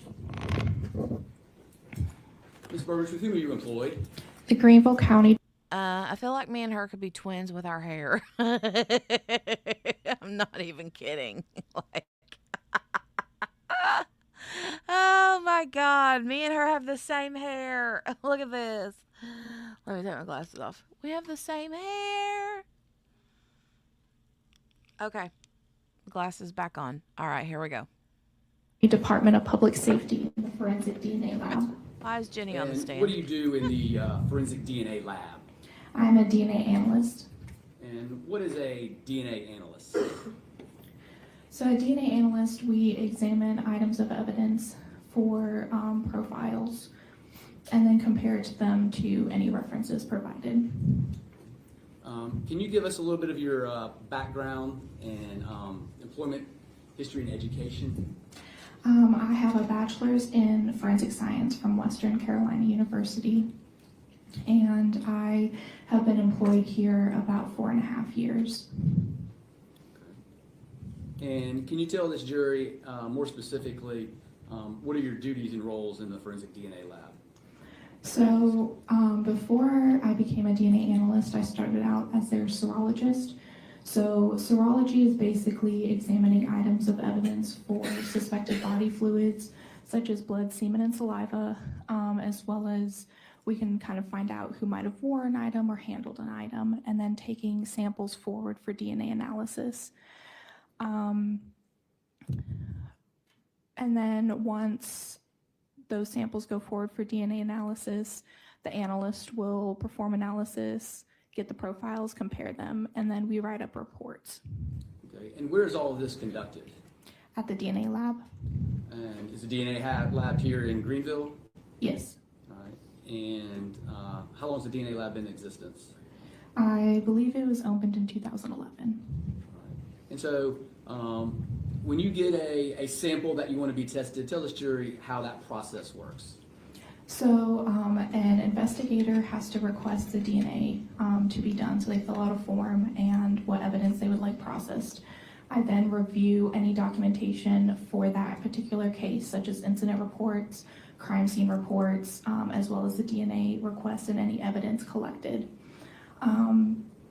Once I kind of have an idea of what evidence needs to be processed and what needs to be done on those items. So am I looking for suspected body fluids, or am I processing it in a different way? Then I will request evidence from our property and evidence section, which is the location that stores all evidence from crime scenes. They will then get the evidence together that I need. I will go to that location there at the law enforcement center, pick up the evidence from them, and bring it back to the DNA lab, which is a secure facility and accessed by key card only. Before processing, I wear personal protective equipment, so lab coat, gloves, face mask. I clean my workbench as well as any tools I'm going to be using with 10% bleach. I process one item at a time, and I always start with evidence items before processing reference items. And have you ever been qualified as an expert in serology before? Yes. How many times? I believe about 6. Your Honor, the state moves to qualify Hannah Burbridge as an expert in serology. No objection. No objection. Ladies and gentlemen, as I've said with other expert witnesses, this particular witness will be qualified in the area of serology to give an opinion in that area. However, that does not mean that you must accept the opinion, but it is evidence for you to use in any way you see fit and give it the weight and credibility that you believe is appropriate. Ms. Burbridge, I'm going to ask you, were you asked to assist in the performances of various DNA analysis in the case of Zachary Hughes? So I only performed serology for this case. I did not do any DNA analysis. Okay. Did you perform, but you did perform serology in this particular case? Yes. Okay. And so how did you, what was the first, how did you know to perform serology in this particular case? The investigator requested DNA evidence to be processed. Okay, and how was that request made? Through a form, a DNA analysis request form. And how do you receive that form? So we have a digital system that keeps track of all evidence that's in property and evidence that I have access to, and there's a staging location for evidence that's been requested for DNA, and I review those requests through that. And that's how I'm notified, or investigators can request to talk to us about cases. And when you get this request for whatever particular item of DNA, what do you do? So as I said before, I review all documentation, including the incident report, crime scene reports, as well as the evidence list, to kind of get an understanding of the case and what evidence is requested and how I would process the evidence that's requested. And then do you physically go down to property and evidence and obtain that evidence, obtain it? Yes. And then what do you do with it once it's in your possession? It's brought back to the DNA lab, which, as I said before, is a secure location. I'm going to show you what's marked as State's Exhibits 96 and 97. Ask if you recognize these.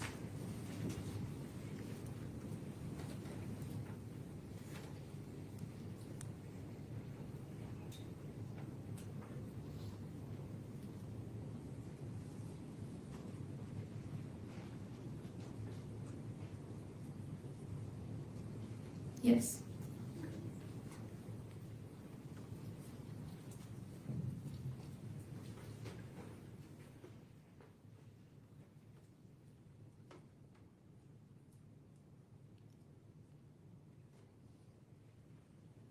And on here, on State's 97, is that your initials right there? Yes. And did you go to property and evidence and obtain these particular pieces of evidence? Yes. And what are they?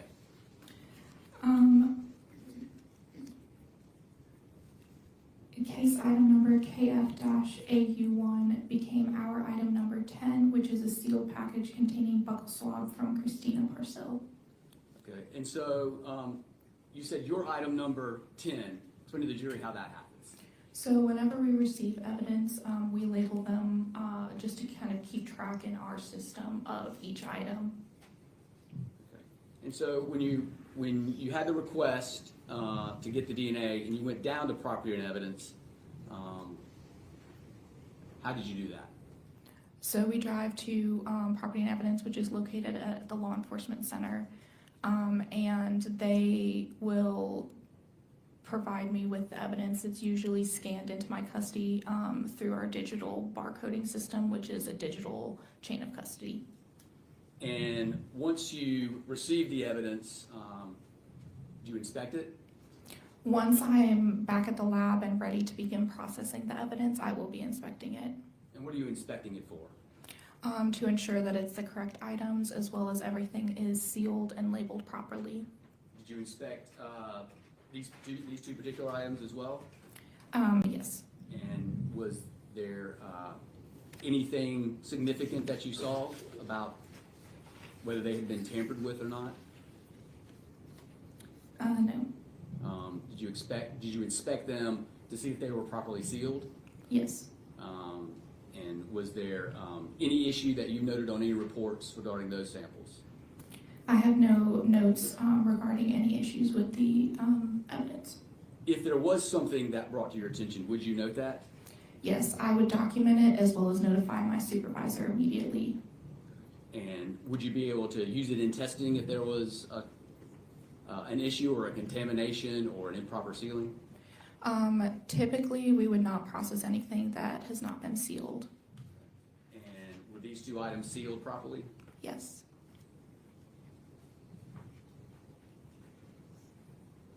I'm going to show you what's marked as State's Exhibit 11.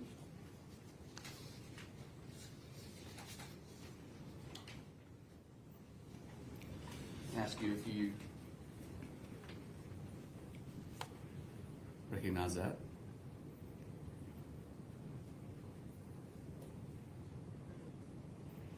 Yes. All right. And is that your initials on there? Yes. And would that be when you retrieved it from Property and Evidence? So typically when I label evidence, that is the day that I'm actually processing it. When I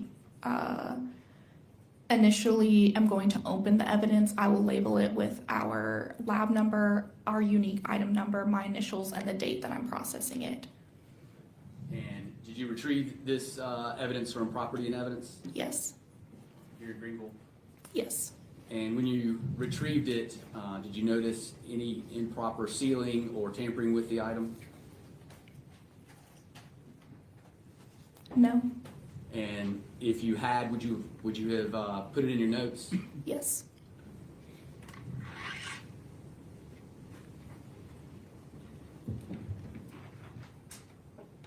Let me show you State's Exhibit 100.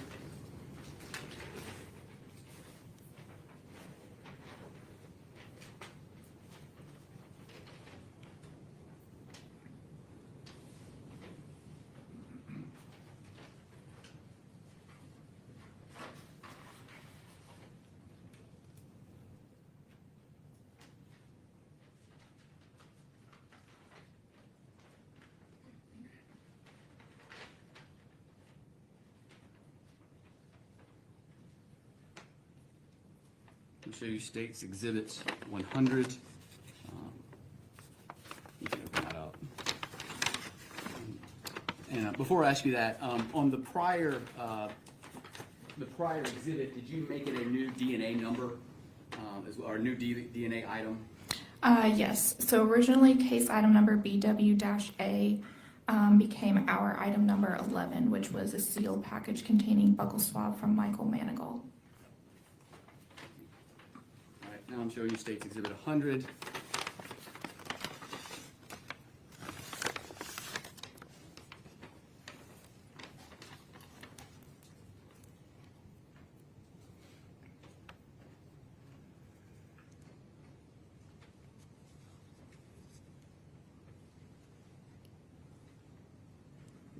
Okay, case item number KF-N1 became our item number 12, a sealed package containing buccal swab from Zachary Hughes. This is the one that I processed. Okay, so that would be what item number? Originally, case item KF-N1 became our item 12.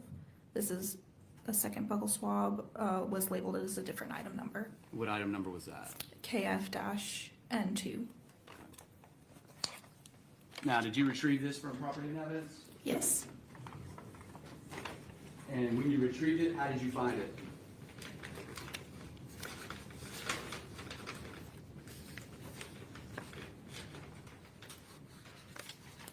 It was a sealed package containing buccal swab from Zachary Hughes. Did you notice that had it been tampered with? No.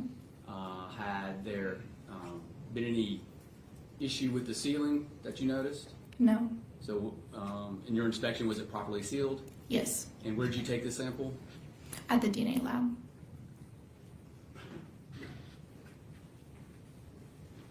I'll show you States Exhibit 94 and 95.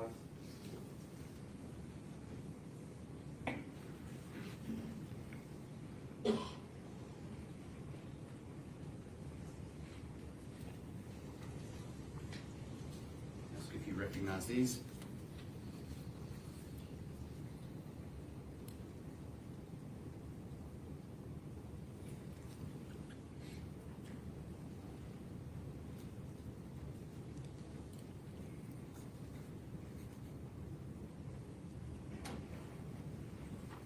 Yes. And what are these? So case item number KF-AU9 became our item 2, which was a sealed package containing fingernail clippings from victim's right hand.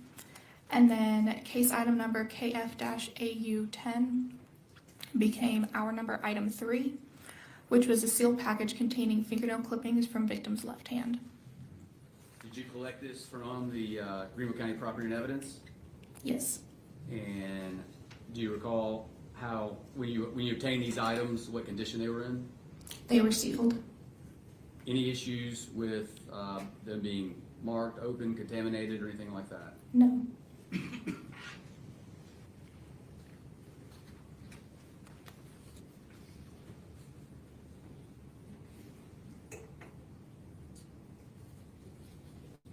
going to show you States Exhibits 98 and 99.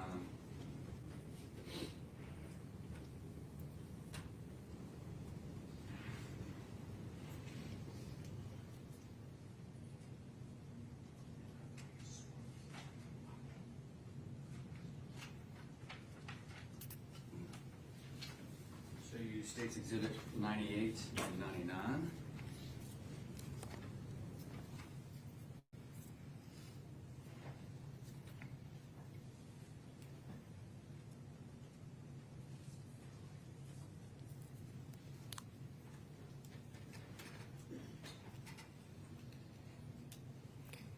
What are those?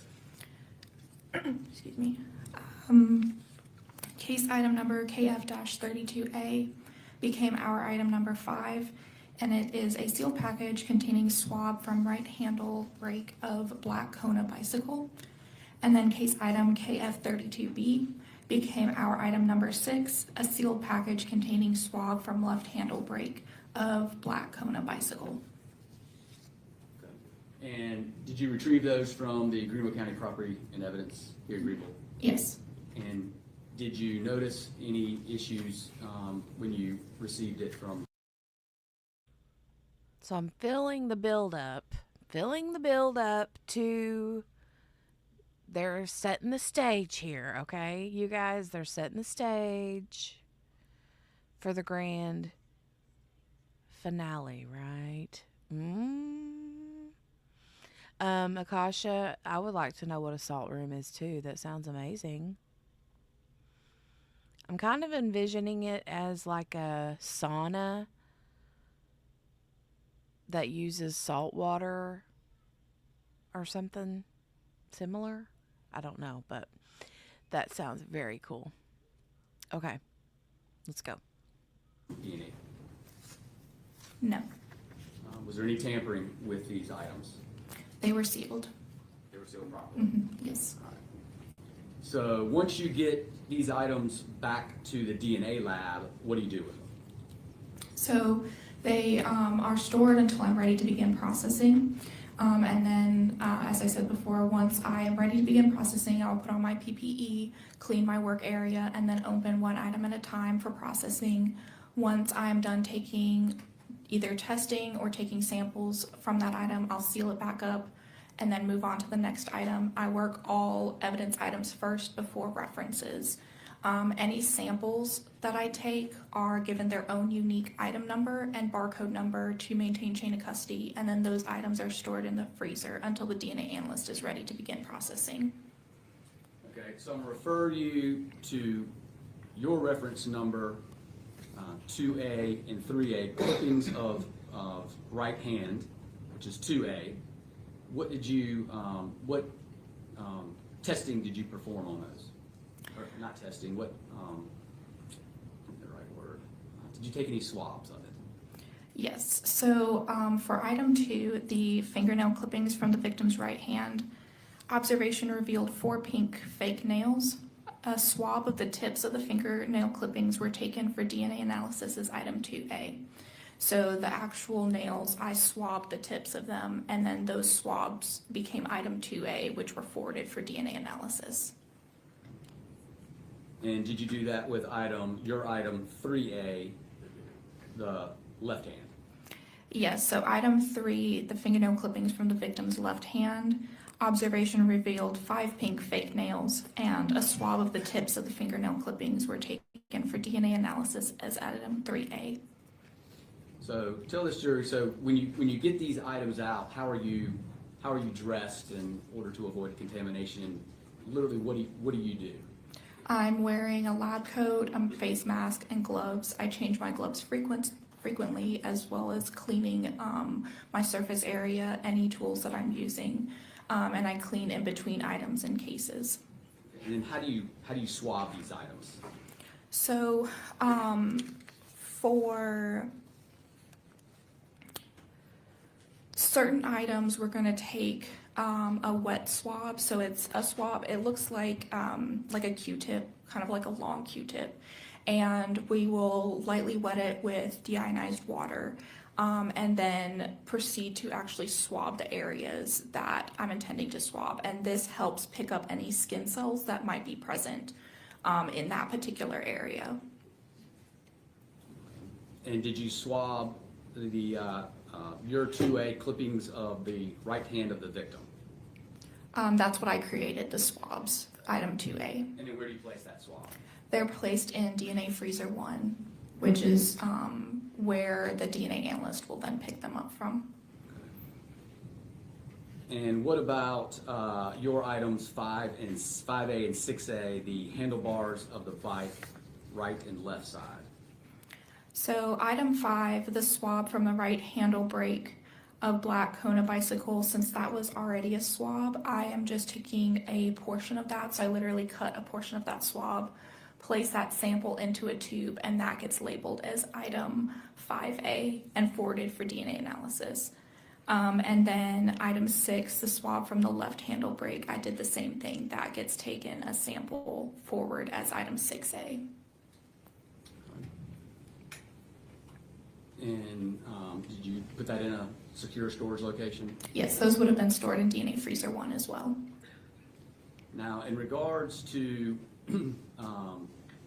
your, what I'll call them knowns, which would be your 10A, 11A, and 12A, 10A being the victim's known, Michael Manigault's known being your 11A, and Zachary Hughes's being your known 12A. How do you process the knowns? So as I said before, the knowns are processed last because they're reference items. They're swabs. Buccal swabs are swabs from the inside of your cheek. So they're direct DNA references taken from that specific person, and that's what's used to compare two evidence items. So I would process them the same way by opening one at a time. Since it's a swab, I'm taking a portion of that swab, putting it in a tube, and labeling that as its own unique item number. So for item 10, buccal swab from Christina Parcell, a sample was taken for DNA analysis as item 10A. Item 11, a buccal swab from Michael Manigault, a sample was taken for DNA analysis as item 11A. And buccal swab from Zachary Hughes, which was originally item 12, a sample was taken for DNA analysis as item 12A. And then those would have been stored in the freezer as well. So how do you take a sample? I'm literally cutting the swab with scissors, clean scissors. Now, is this done at... Hey, Kathy, welcome. Thank you. I love my glasses. They're my favorite. My favorite. And Miss King, yeah, so this chick does the serology, which is the serum portion. And then I guess she does all the prep work for the DNA person. So I'm assuming the DNA person is a separate person. I don't know. Hey, Cherie, good to see you, ma'am. Good to see you. Thank you for leaving your DNA. I appreciate that. All right, let's get back to it. Let's get back to it. At a different time than the sort of the suspect, the unknown swabs? Yes, the evidence items I'm processing first, and then reference items are processed last, so they're separated by time and space from the evidence items. How much time and space? Typically it... Oh, and also, I forgot. Gossip, rumor, and innuendo, ma'am, I have to give you a little sparkle because I have to say thank you for the Cash App donation, ma'am, yesterday. I appreciate that. So I'm going to throw you a little sparkle.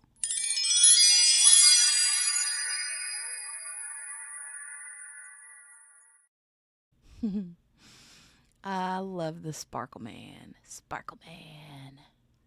All right. Michelle said lots of stuff going on here, but lurking. Lurk away. Lurk away. Okay, let's get back to this. But I wanted to stop and say thank you to her for that too. Plus the 2 days of love, right? I know. That's super sweet. Neverly Darlin'. That is a cute name. I was referred here by my favorite lady, Gossip, Rumor, and Innuendo, and a few other lovely ladies who follow you both. Well, that's very sweet. Thank you for dropping over here. I appreciate it. Love the name. That's cute. Yes. Yes, yes, yes.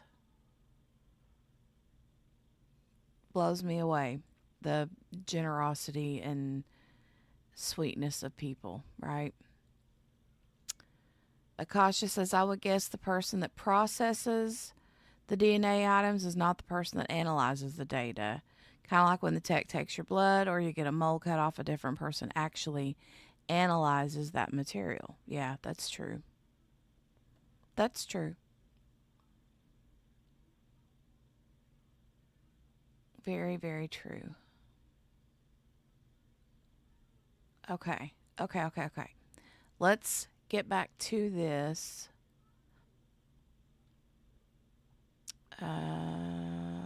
Okay, here we go. It could be a few minutes to an hour. It just depends on when I'm actually processing the evidence. And then in between, are y'all cleaning? Yes, I clean in between each item.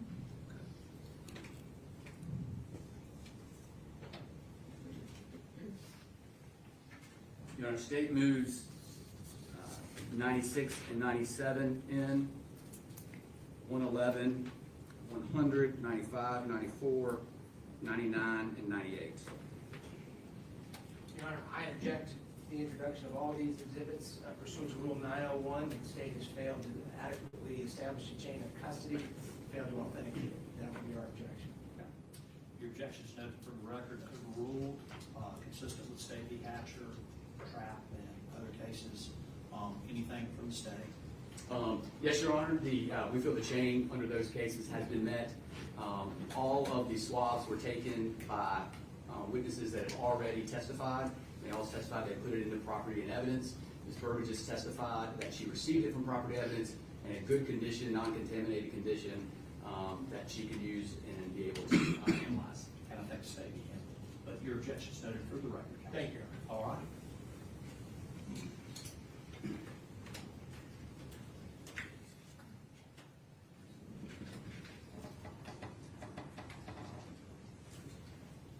Now, Ms. Burbidge, who actually did the DNA testing in this?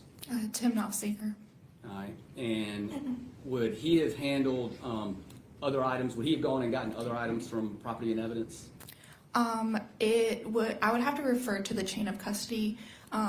Occasionally, I will pick up additional items later on for additional testing, but I don't actually open them and take samples. For instance, if reference items are submitted later on, I may pick them up from property and evidence with my other evidence, but the analyst can cut it and take it forward for analysis on their own, and the chain of custody would reflect this.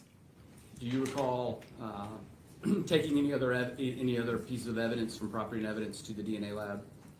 I have about almost 30 items that I have processed for this case. Can you check your notes? And did you take references to John Mello, Brad Post, and Alex Fields?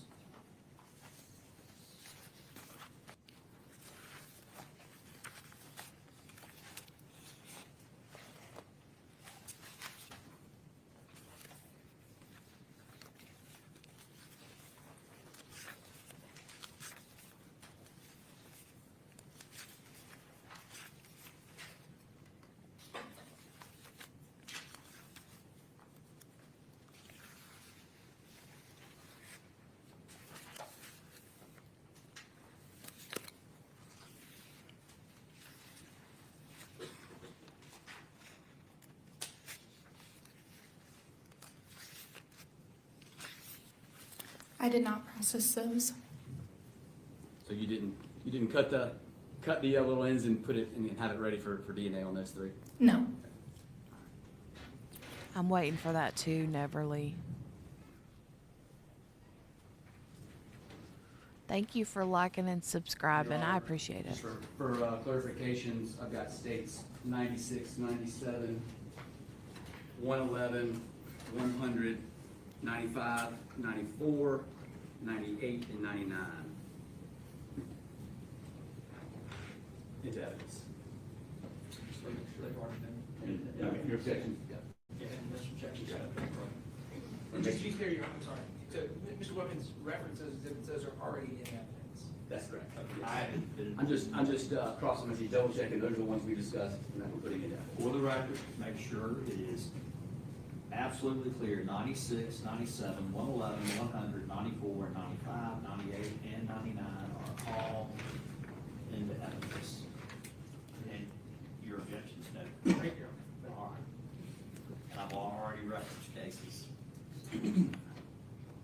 That's all the state has, Your Honor. Any cross? No, Your Honor. Thank you.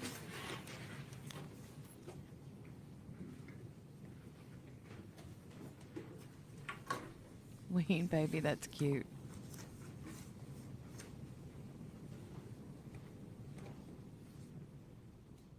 Your Honor, the state's calls Tim Knopfseeker. Hopefully this is the DNA chick. Or man. Do you solemnly Okay. swear or affirm to It's a tell the man. truth, the whole truth, and nothing but the truth? I thought so they help you said God? Jen. Thank you.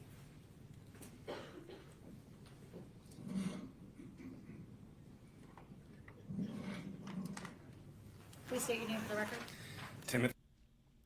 Uh, Hold on. Tanika says, could the DNA under nails have been old? Maybe she wasn't a great hand washer. Only sang half the alphabet or whatnot. Oh, only sang half the alphabet. Yeah. That's cute. That's cute. But if they were old, though, they would still be Zach's, which they shouldn't be, because they don't know each other, you know?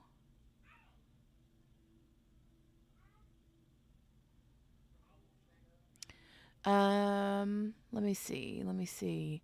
Hi, Melanie. Ah, that's so cool. Came over here after watching Gossip Rumor and Innuendo's morning recap. Hello, everyone. Well, hello and welcome, Melanie. I'm glad to have you join us. Again, another massive thanks to Gossip Rumor and Innuendo for sending her true crime friends over here to the Crime Cafe. I appreciate it so much. All right, let's go. Timothy Knopfziger Jr. Mr. Nassinger, who are you employed? I work for the... I mean, between Tanika and Gossip Rumor and Innuendo, we've gotten a lot of new faces. So I appreciate you two so much. I don't even have words. Blows me away.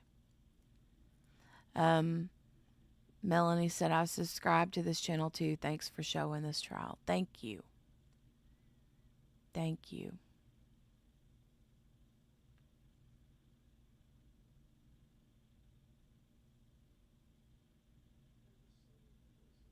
Yeah, Kathy's awesome. Okay, let's go. Greenville County Department of Public Safety in the Forensic DNA Lab. And what do you do for the forensic DNA? I'm the DNA technical leader. And what does that mean? So I oversee the policies and procedures of the lab. I perform validations, and I also am a DNA analyst and work casework as well. Are you in charge? Yes, sir. So what is, do you get a special title or anything? DNA technical leader, that's what it is. So as the DNA technical leader, what are your main job duties? So like I said, I oversee the policies and procedures of the lab. I perform validations. I oversee casework. I do casework myself. How long have you been doing that? I've been in that position about a year and a half. And how long have you worked at the lab? I've worked at the lab for about 11 and a half years. Before that, were you into the DNA world? This is my first job in forensic DNA. Tell us a little bit about your background and history. So I have a bachelor's degree in biological sciences from Clemson University, a master's degree in entomology from Auburn University. And when I was employed here, I started as a serologist, and I was trained in all the methods that we use in the lab. I also then was trained in DNA analysis methods, became a DNA analyst, and then eventually was promoted to DNA technical leader. And tell us a little bit about the training that you go through. So we do a system where we have mock evidence that we put, mock samples. There's a written exam. There are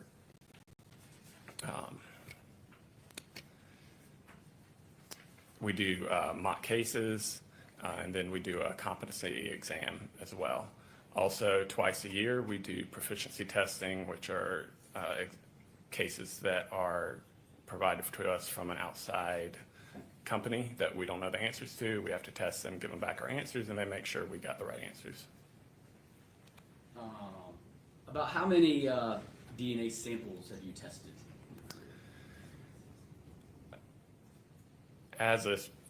from including my serology, I've worked several thousand items of evidence over my career. And tell us a little bit about the lab. When was it established, and how did that happen? So the lab first began working cases in 2011. And to be established as a DNA lab, you have to get certified? Yes, so we're an accredited lab. We're accredited through an organization called ANAB. We're under the standards, the ISO 17025 standards, and the FBI's quality assurance standards. And are y'all reaccredited every year? We undergo some level of an audit every year. Our full reaccreditation audits are every 4 years. And are y'all currently accredited? We are. Have you always been accredited? Yes. And are there, we'll call them spot checks on where folks come in and kind of make sure you're doing everything correctly? That's correct. We have, when we undergo an audit, these are outside people who come in and look at all our stuff. They look at our policies or procedures. They observe people working in the lab. They take a representative sample of cases and look through all our case files, our methods, our results to see if they can find any issues while comparing it with the standards that we have to follow. And have y'all always got a good grade on all that? Yes, we've passed every audit. Now, did you do any prep work in this particular case? With any case like this, typically we're having to look into the case details to determine what the best avenue of testing the evidence is, depending on the type of evidence, what we're looking for in a case. Did you retrieve any items from the property and evidence for processing? Most of the items I tested were prepared by our serologists in the lab. I did pick up 3 references. All right. I'm going to show you State's Exhibit 101 and ask if you recognize this.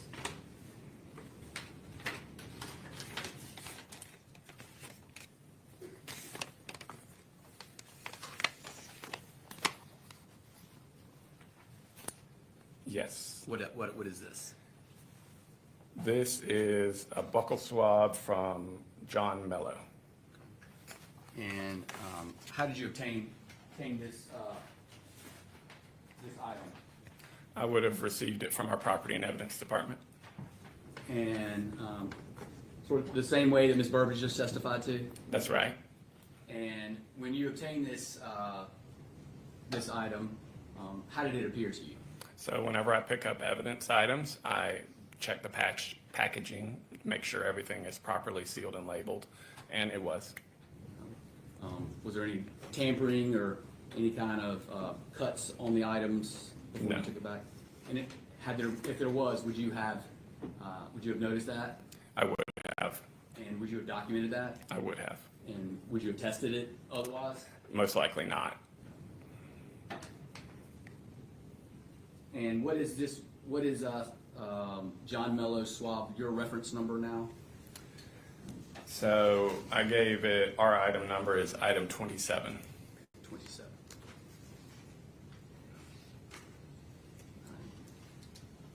I'm going to show you State's Exhibit 10. It's already been admitted into evidence. Just get you to identify that.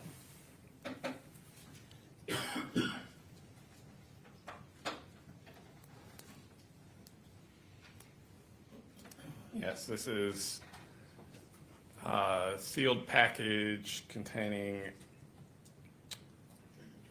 buccal swab from Bradley Post. This is this one you've handed me is DHE1. The one I tested was you handed me DH-E2. The one I tested was DH-E1.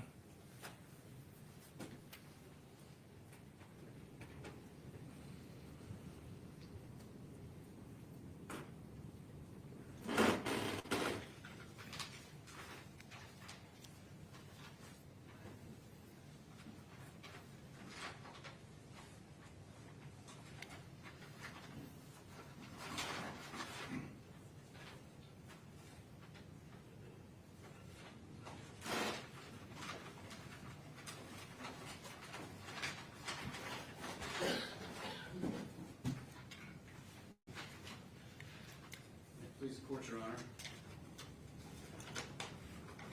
One of them got admitted into evidence.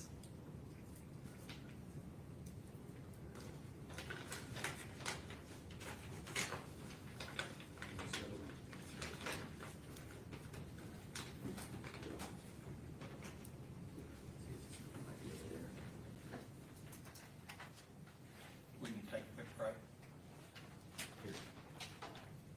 There it is, Your Honor. Yeah, stuck over here.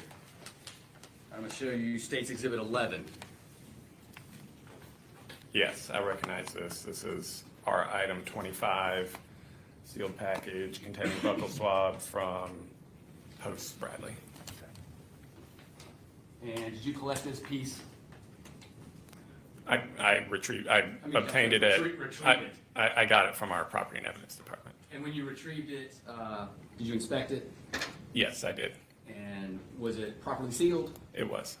And if it wasn't properly sealed, would you have noticed that? Yes, I would have. And would you have noted that in your documents? I would have. And would you have tested it? No. And finally, State's Exhibit 181. You recognize this? Yes, I do. And what is that? So this is a sealed package containing buccal swabs from Alex Fields, case item number JDS 1. And did you retrieve that from property and evidence? I did. And was it properly sealed? Yes, it was. Our state moves items 11, 181. You guys. And 101. I love Beavis and Butthead. Ah.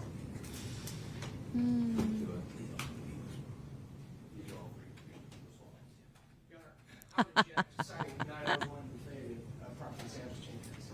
Your objection is noted for the record. I overrule and consistent with the cases of Hatcher and the other cases which I've mentioned earlier, 11, 181, and 101.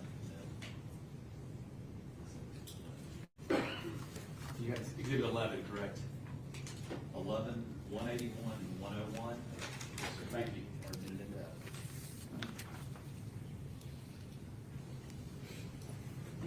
All right, Mr. Nafsinger, I don't think I've moved to qualify you as an expert yet. Your Honor, I moved to qualify Mr. Nafsinger as an expert. Your man inquires in what the field is. In DNA analysis. No objection. All right. Ladies and gentlemen, as I've said with other experts, this witness will be qualified to testify in the area of DNA analysis, and he can give his opinion in that area. However, it does not mean that you must accept the opinion, but it is an evidence for you to consider and use in any way you see fit, and give it the weight and credibility that you feel is appropriate. I'm gonna have to go find that episode now.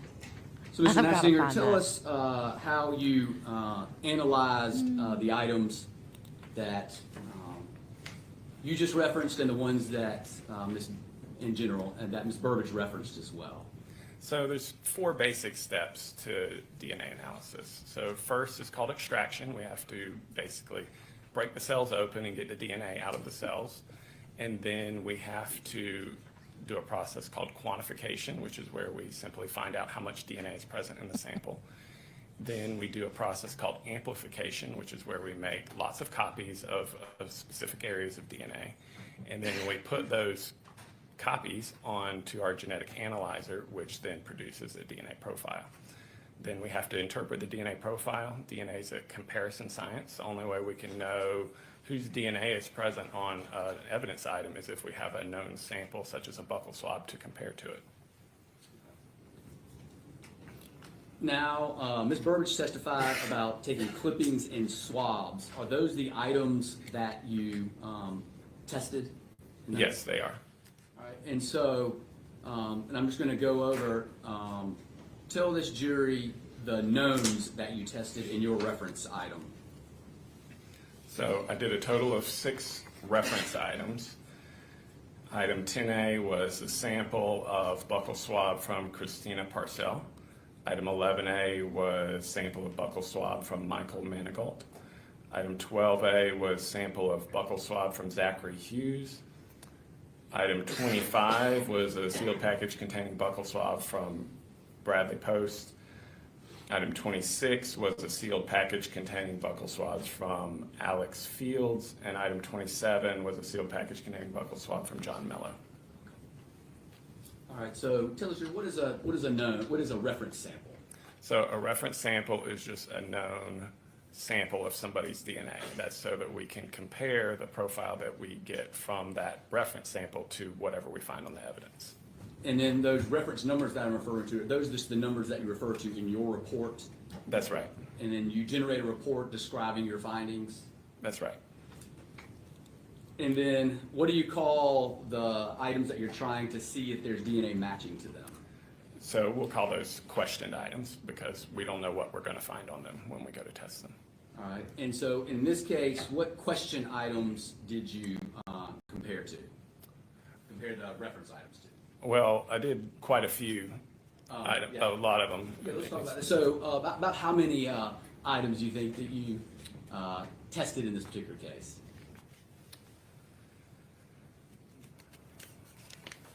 Let me check my report.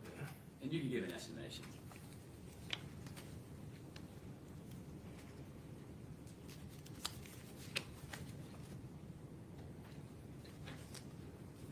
More than 20, it looks like.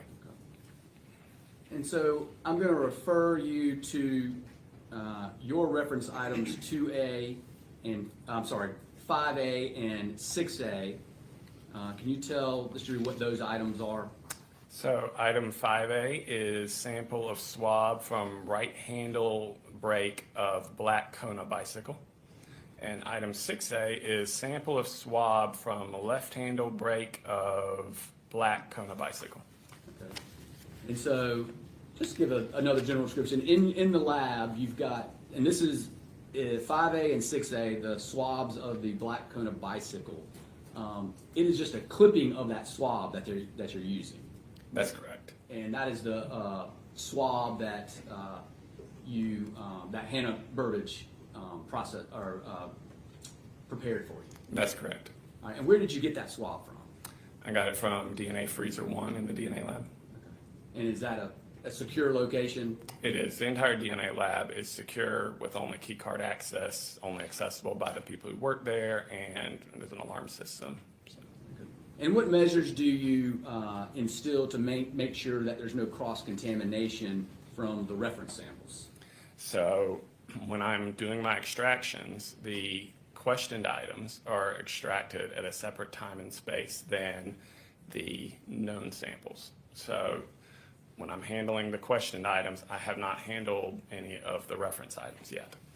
And so anytime I'm doing my processes manually, I'm only having one tube open at a time, and I'm only working question items, and then later I work the reference items. Later on, some of our processes involve robotics, and all our robotics have passed extensive validation tests that have also been audited when we get audited. And a part of those validation processes are contamination assessments, where we basically set it up to try to force it to contaminate and set up where we would very easily see if it did, and they've always passed. And so do y'all have sort of safety measurements in place inside the lab to make sure there's no contamination or other issues arising out of the testing?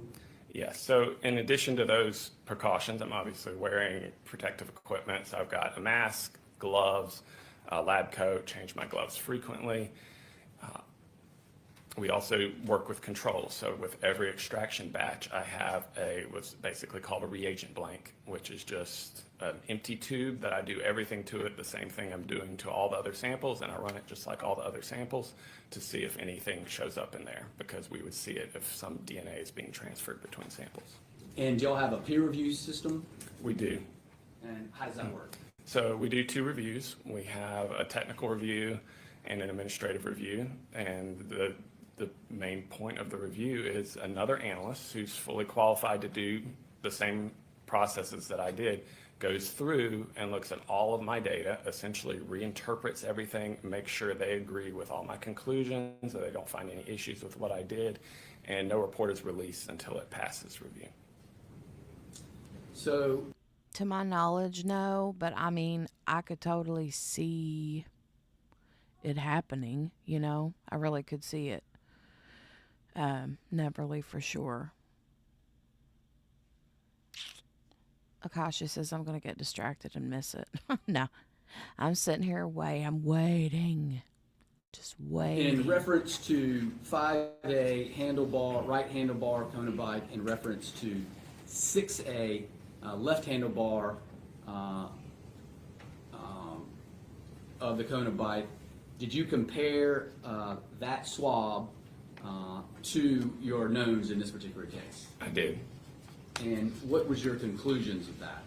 So for item 5A, which was a sample of swab from right handle brake of black Kona bicycle, my findings were the DNA obtained from item 5A is a mixture of a major male individual and at least one trace contributor. The major contributor matches the DNA of Zachary Hughes. A match between the DNA result of item 5A and the DNA of Zachary Hughes is approximately 2 septillion times more likely than a coincidental match to a random unrelated individual. Upon establishing Zachary Hughes as a contributor to this mixture based on the match statistics, Michael Manigault, Bradley Post, Alex Fields, and John Mello are excluded as contributors to the DNA obtained from item 5A. Due to limited data of the remaining alleles, there is no statistical support for an inclusion or exclusion between item 5A and Christina Parcell. So what does that last part mean, inclusion or exclusion of Christina Parcell? It basically means no conclusive determination can be made for this individual.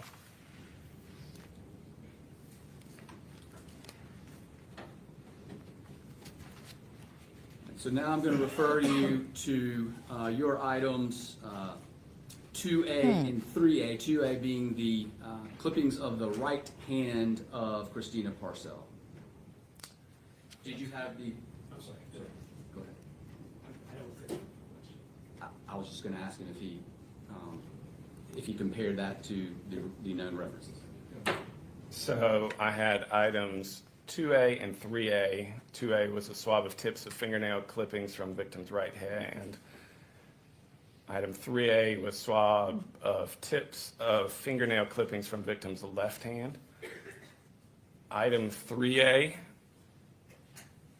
PCR procedures for autosomal DNA analysis were not performed on item 3A due to the presence of large amounts of total DNA compared to male-specific Y chromosomal DNA. That is a case, basically, when we do our quant, or when we see how much DNA is there, we can see how much, in situations like this, we can see how much female DNA is present versus how much male DNA is present.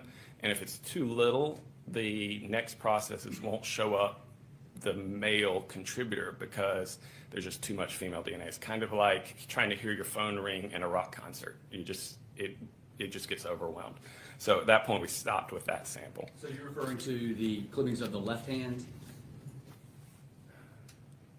That's correct. Okay.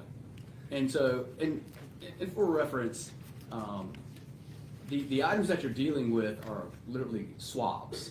They're very tiny. That's right. All right. And so, did you have the occasion to test the clippings from Christina Parcell's right hand, which is your reference item 2A, to the knowns? Yes, I did. So for item 5A, or I'm sorry, for item 2A, swab of tips of fingernail clippings from victim's right hand. My findings Your were... Honor, and I'm going to object pursuant to Rule 403. It's our position that says no affirmative value based on their inability to properly establish chain pursuant to that. Your objection is noted for the record.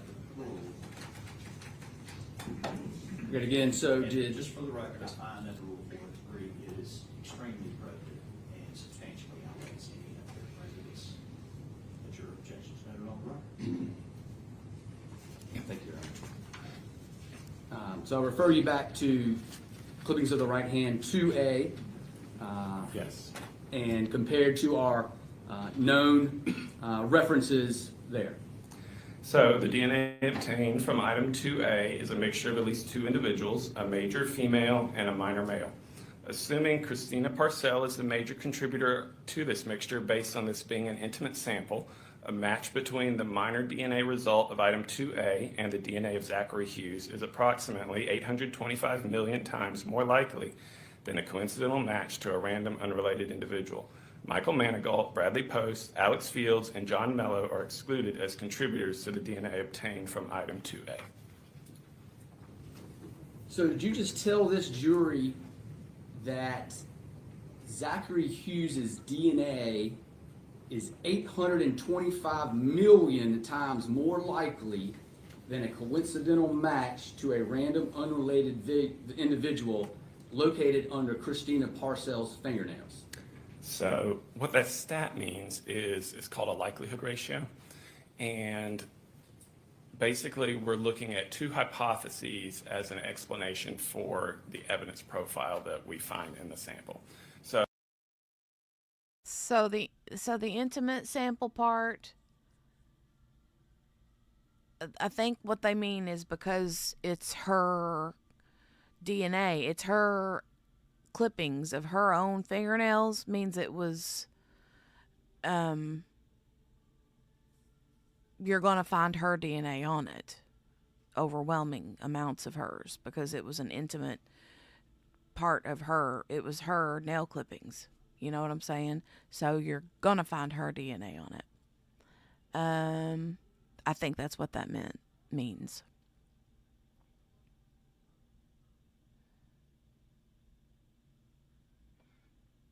I'm thinking that's what that means.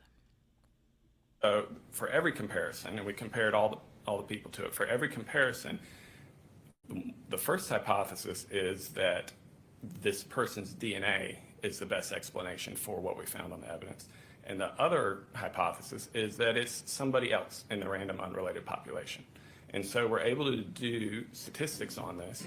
And so it's kind of like sort of a seesaw effect. So when you have, for example, I read an inconclusive one recently, that's where it's kind of balanced, like it's not really tilting one way or another. If it's an exclusion, it means it's tilting toward someone in the random population is the better hypothesis to explain the evidence. And when it tilts the other way, which it did in this case, that's giving strong support for the hypothesis that that person's DNA is the best explanation for the evidence. So what is the lowest probability standard that you would be permitted to report? Per our lab policy, the lowest we'll report is a match score of 1,000. And this one was 825 million? That's correct.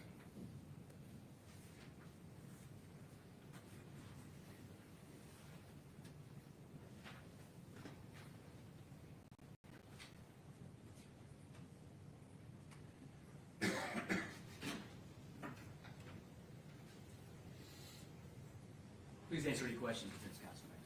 All right, cross-examination. I don't have any questions. Okay, sir. Thank you, sir. Thank you.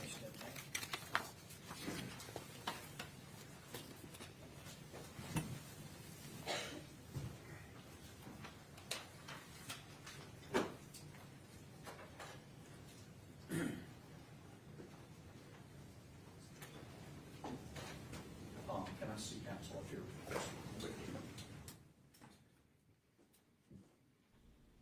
you? Chrissy says, "Oh my God, the Beavis and Butthead reference is spot on, and I'm hollering." Neverly, that's a good. Yeah. She says, "Thanks. I won't have to look into that. In other trials, they called a Pap smear an intimate sample." I mean, I don't know, but that's just what I'm assuming was because it was her own fingernail clippings. But so let me ask. So we have confirmed his DNA under her fingernails, but we don't have confirmation of her DNA blood on the bike. Is that what I heard? Definitely his. Oh, hello and welcome. I'm going to butcher this name, Udef.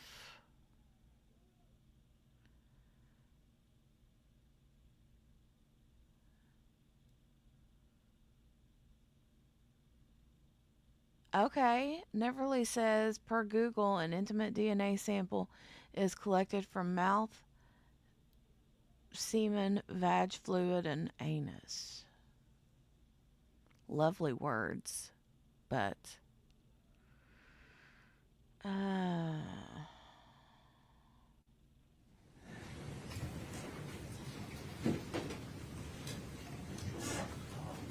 I said it perfectly. Great. Awesome. Woohoo. Welcome. Anything further from the state? State rest, Your Honor. State rest. State's resting. All right, ladies and gentlemen, I've got a surprise for you, a Valentine's Day surprise. We are going to stop for the day, and I'm going to release y'all. I'm going to ask that you return Tuesday morning. We do have Monday off. Again, I need to just go over this with you. Obviously, there is media coverage in this case, and you are prohibited from watching any TV coverage over this extended weekend of this trial. You should not do any research, go on the internet, look up anybody that's involved. In this case, if you have notifications, as I've previously told you, I would really just respectfully ask that you cut those off. As I've told you before, and I asked you yesterday, I will be randomly asking if you have seen anything, heard anything.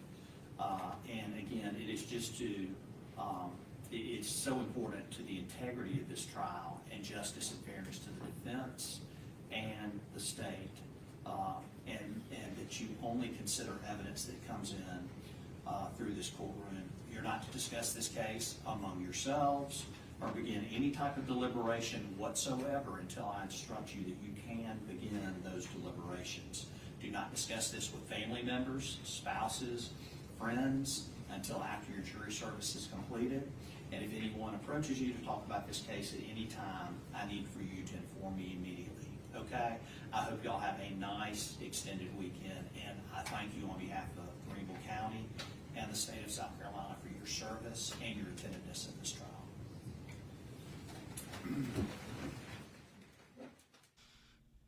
Okay. So, oh my God, they're ending for the day. No.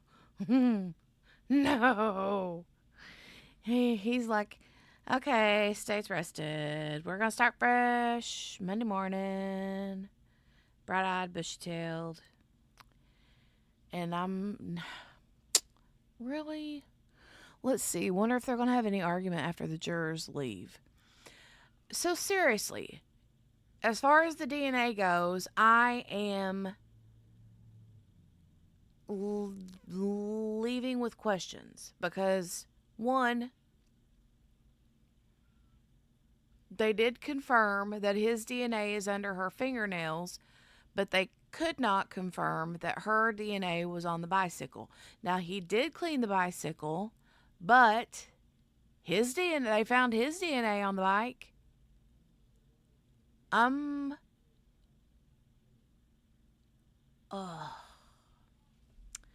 really wanted that to be her blood on that bicycle, and maybe it was. I think it was.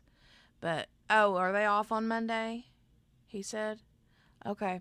Let me get caught up in the chat. I have the chat on my screen, but I saw Morgana said off on Monday on my phone. It was the last comment on my phoneage.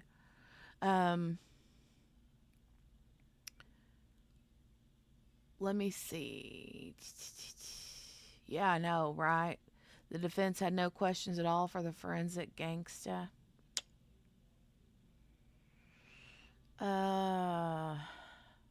Haven't gotten into this case yet. It is weird. It's been very weird.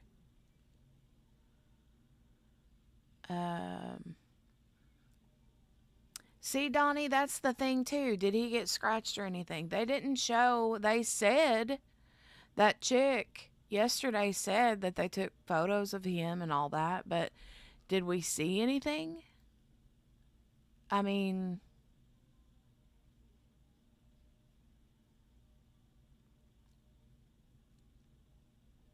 Let's see. UDEF says, thank you. The lovely Neverly Darling recommended your channel in our Discord. Aw, thank you, Neverly. Thank you very much. Rise of Phoenix says we have the TCM crew incoming. TCM crew. I don't know what that is. So, that would be genitals, pubes, and blood too.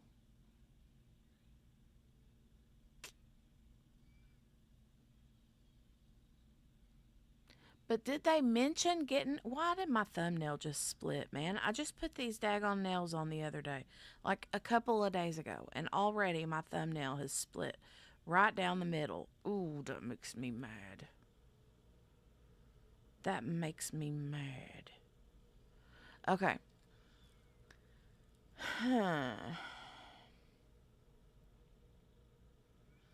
Definitely sus, right?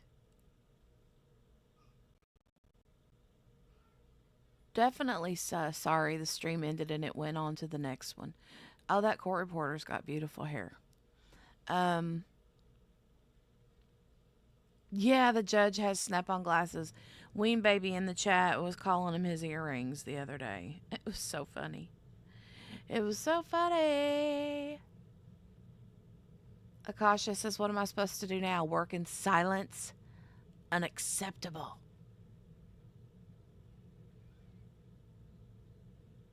Melanie says the defendant's ears are tiny. I point out the important things. We do that here too. And some Ween Baby, I think it was Ween Baby or somebody said the same thing about him having little ears. She said he has attached earlobes. That was a whole conversation we had in here the other day. All right, so they won't be back until Tuesday. Neverly says, Rise of Phoenix, yes, true crime, metrics, crew, all the way. Come over, guys, if you can handle humor, smarts, fashion, police, non-PC banter, and a very smooth British accent. I love a good accent. Oh, President's Day is on Monday. Okay. Okay.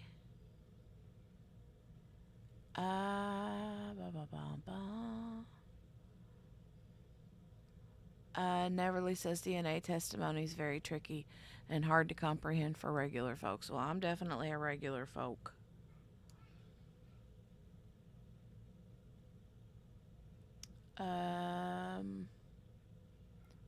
Teresa said, whose DNA was on the bike other than his? They just said that it was, what's the word they use when they inconclusive or whatever?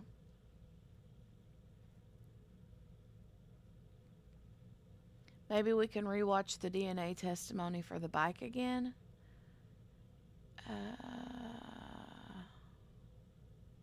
Ween Baby says they're glasses. They are glasses, ma'am.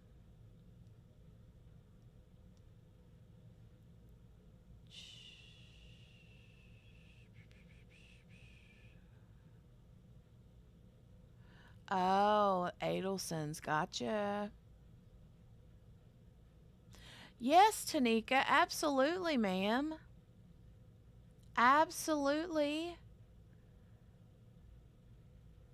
She says, I have questions. Yes, you can. Hold on just a second and let me drop the link. Copy the link. Hold on just a second. Here you go, Miss Tanika. I'm dropping this in the chat for you, ma'am. There you go. Let me run into the audio settings and turn my echo cancellation on real quick. There we go. Crime Cafe, The View. I love Tanika too. I'm excited because this will be the first time that I've gotten to chat with Tanika like legit face to face. Or on there she is. Hi, Hold on a minute. Hello. Oh, I gotta turn you off over here. Hold on. I am fangirling right now so hard. Oh my God. Let me turn you off on the TV. Hang on. It's gonna echo. Or turn. Oh, it's mute. Okay. How are you? Oh my God. I have so many questions. Okay. Questions. So I am trying to figure out what the situation is with the guy with the good hair that Kathy's in love with his hair. The defendant, right? So did they not have any relationship at all? There's no reason for his DNA to be under her nails. Is that what? They don't know each other. Okay. And did he ever talk to the police? Did he say like how he might have come across her? As far as I know, no. Okay. Now, I mean, the defense may bring that up when they open their case up.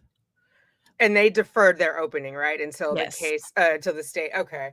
Because I'm just trying to figure out like why, if he has if he doesn't know her in any way, like, and his DNA is there, how is he going to explain that? Like, why go to trial? Why not take a deal? Do you know? Well, I think the defense stated first off something about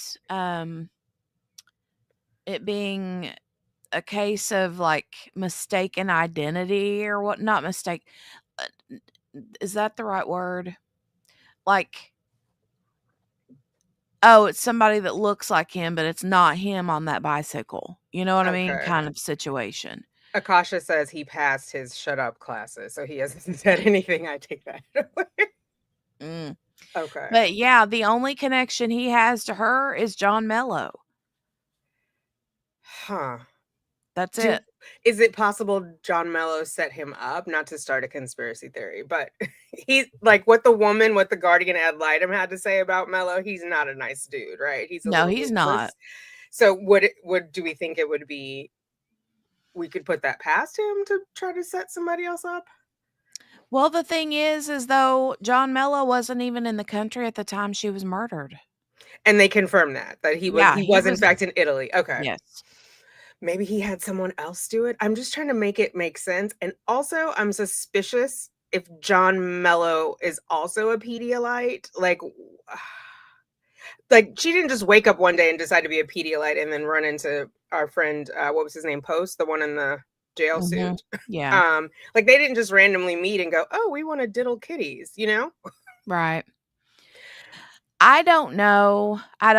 According to Mello, but this is again, I know there was a lot of information that I found out through that Fitz News article. They have like a whole series over there. The Fitz Files, right? Yeah. And I learned a lot of stuff over there.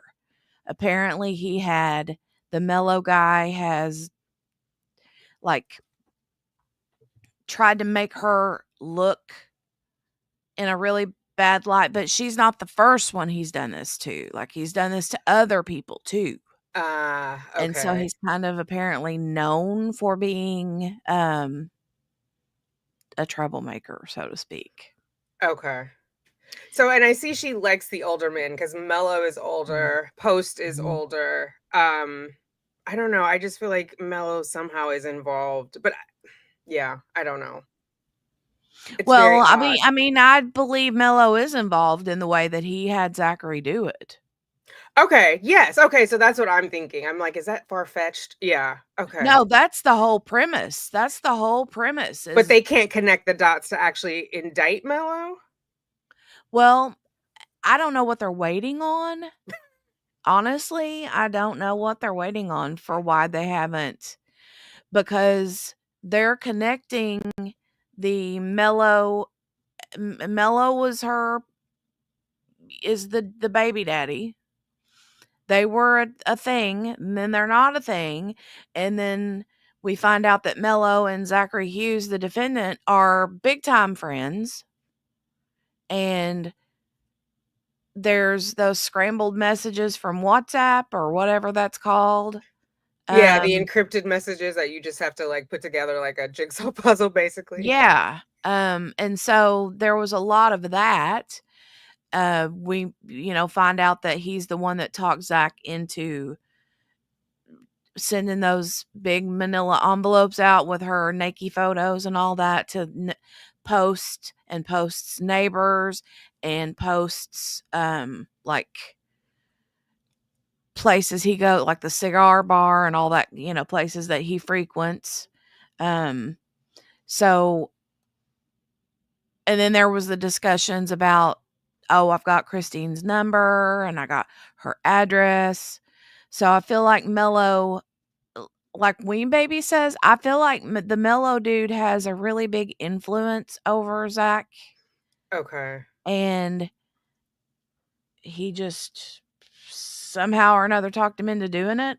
There's some people that are speculating that the Mello and Zach are in a smoochy smooch. I heard bits of that, but I wasn't sure where that came from. Oh my I god. don't know. And then why doesn't Zach turn on Mello if he did, in fact? Do you know? Like, I wouldn't do life for him, or we'd be doing it together. Listen, don't do crimes. Right? Right? That's what I'm thinking too. But I'm thinking maybe, I mean, if it is a case of them being an item, maybe he's like full blown hardcore in love with this man and would do anything for him and his child. Right. Whoa. That's crazy. But yeah, maybe so. I don't know.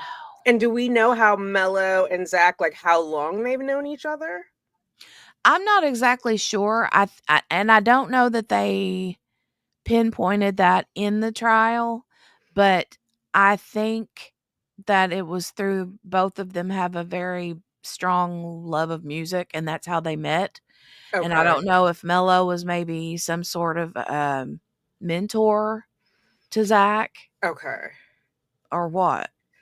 Yikes. And then I saw the coverage with the daughter. The judge excused the daughter. I guess there was concern that she was coached or something. Was that this one? Or is that the daughter in the flower dress? I might be mixing that up with the other lady.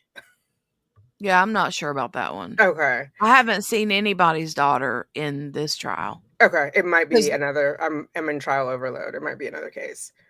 Okay.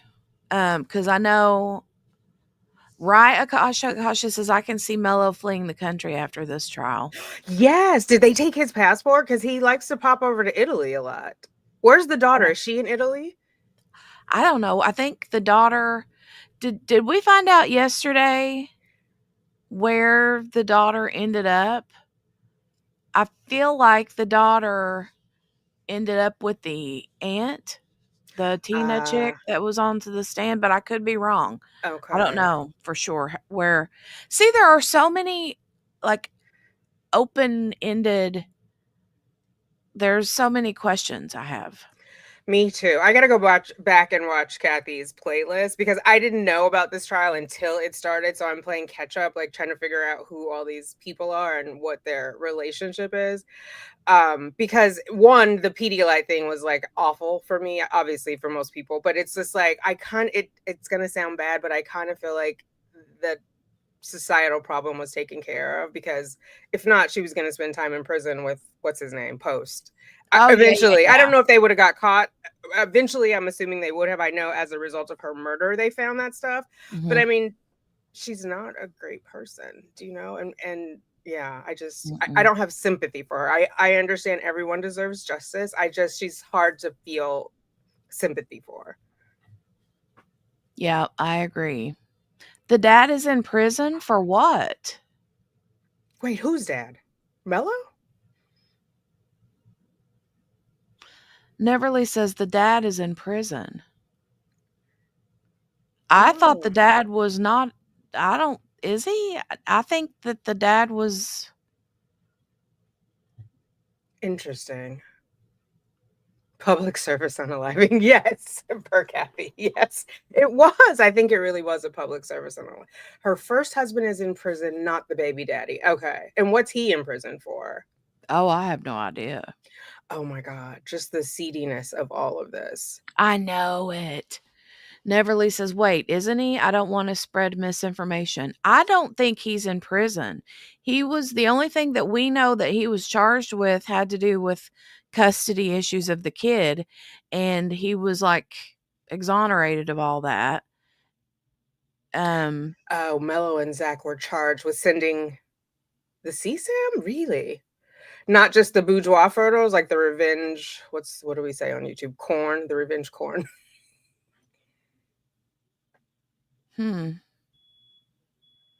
Okay, I'll have to dig into that more, but it's just it's fascinating. Especially, I just feel like our victim was kind of a grifter. She has these older men.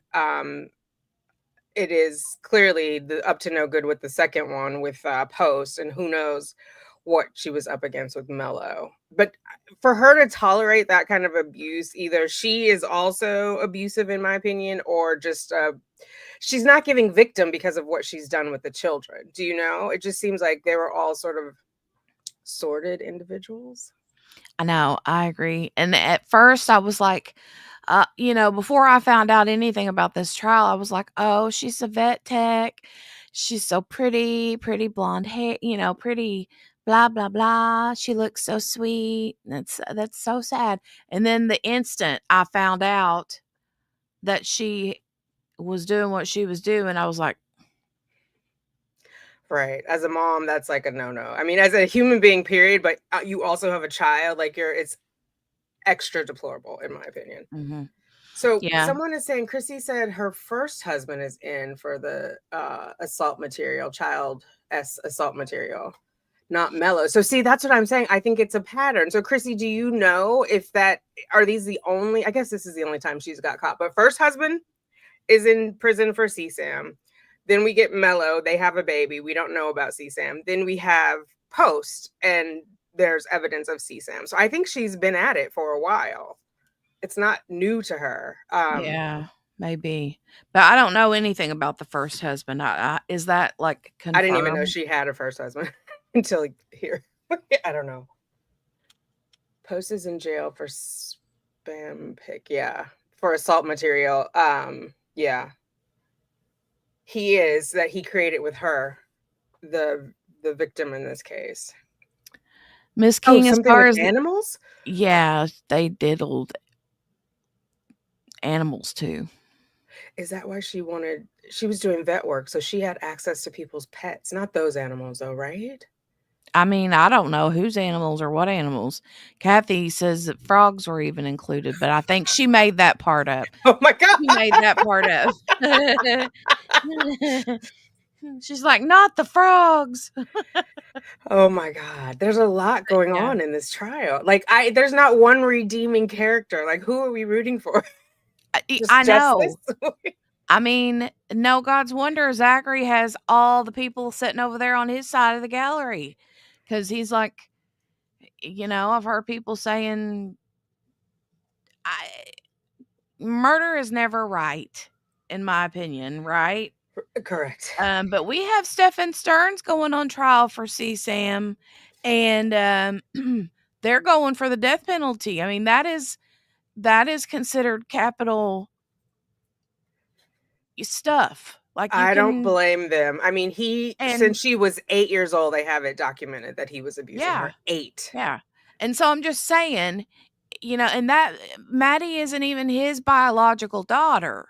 Now, in this case, the daughter was the victim's biological daughter, and she was doing things to her. And that, my friend, is a no-go.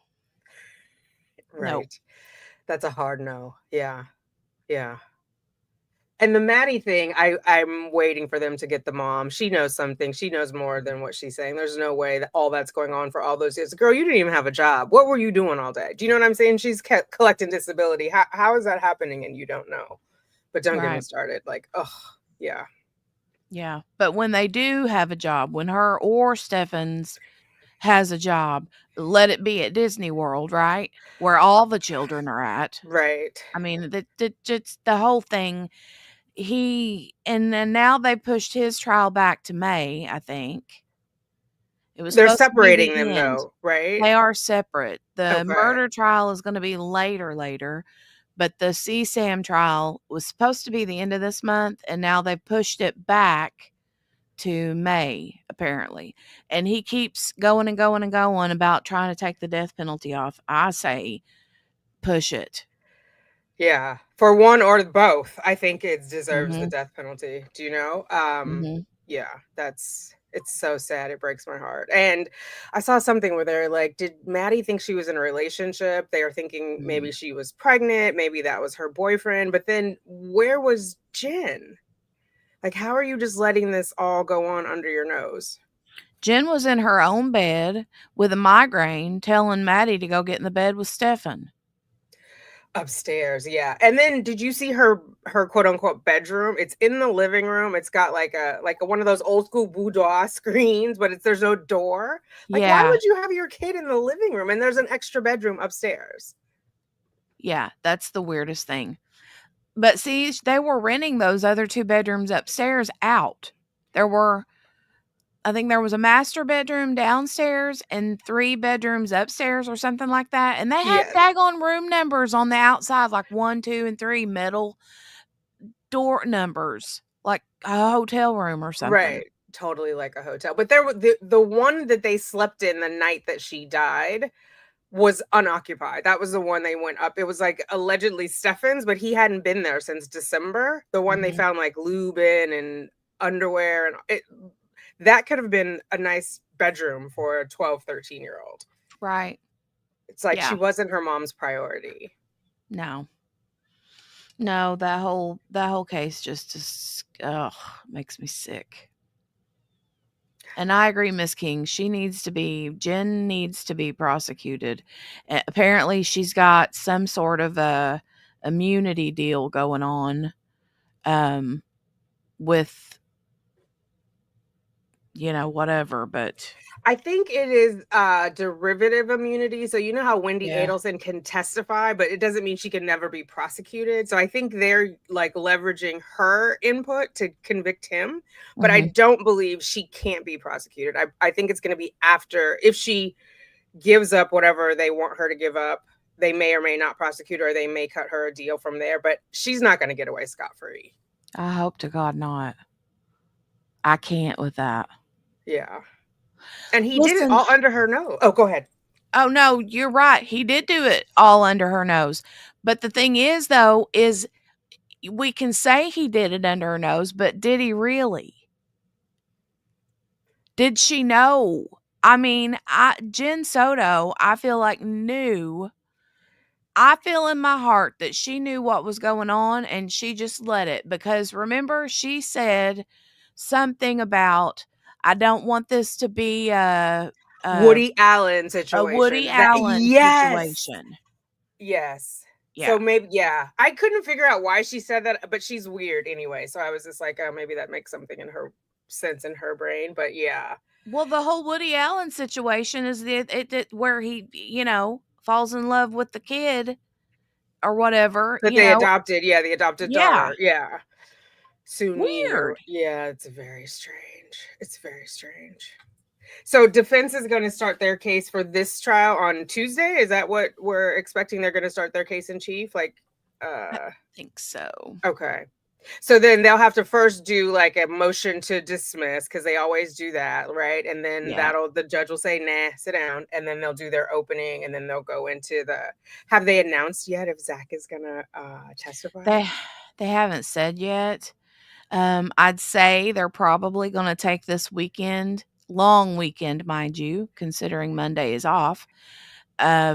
They're probably going to game plan all weekend long. They're probably going to be spending lots of time in his jail cell this weekend, having discussions, to figure out what they want to do.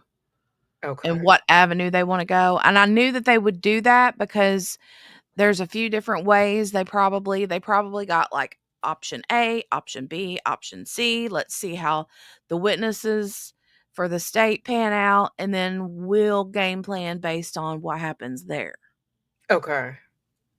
And I think that's what they're doing. They're going to have to address the DNA under the nails. They're going to have to address the DNA in the intimate parts, whatever that ends up being, right? Like, how would that get there?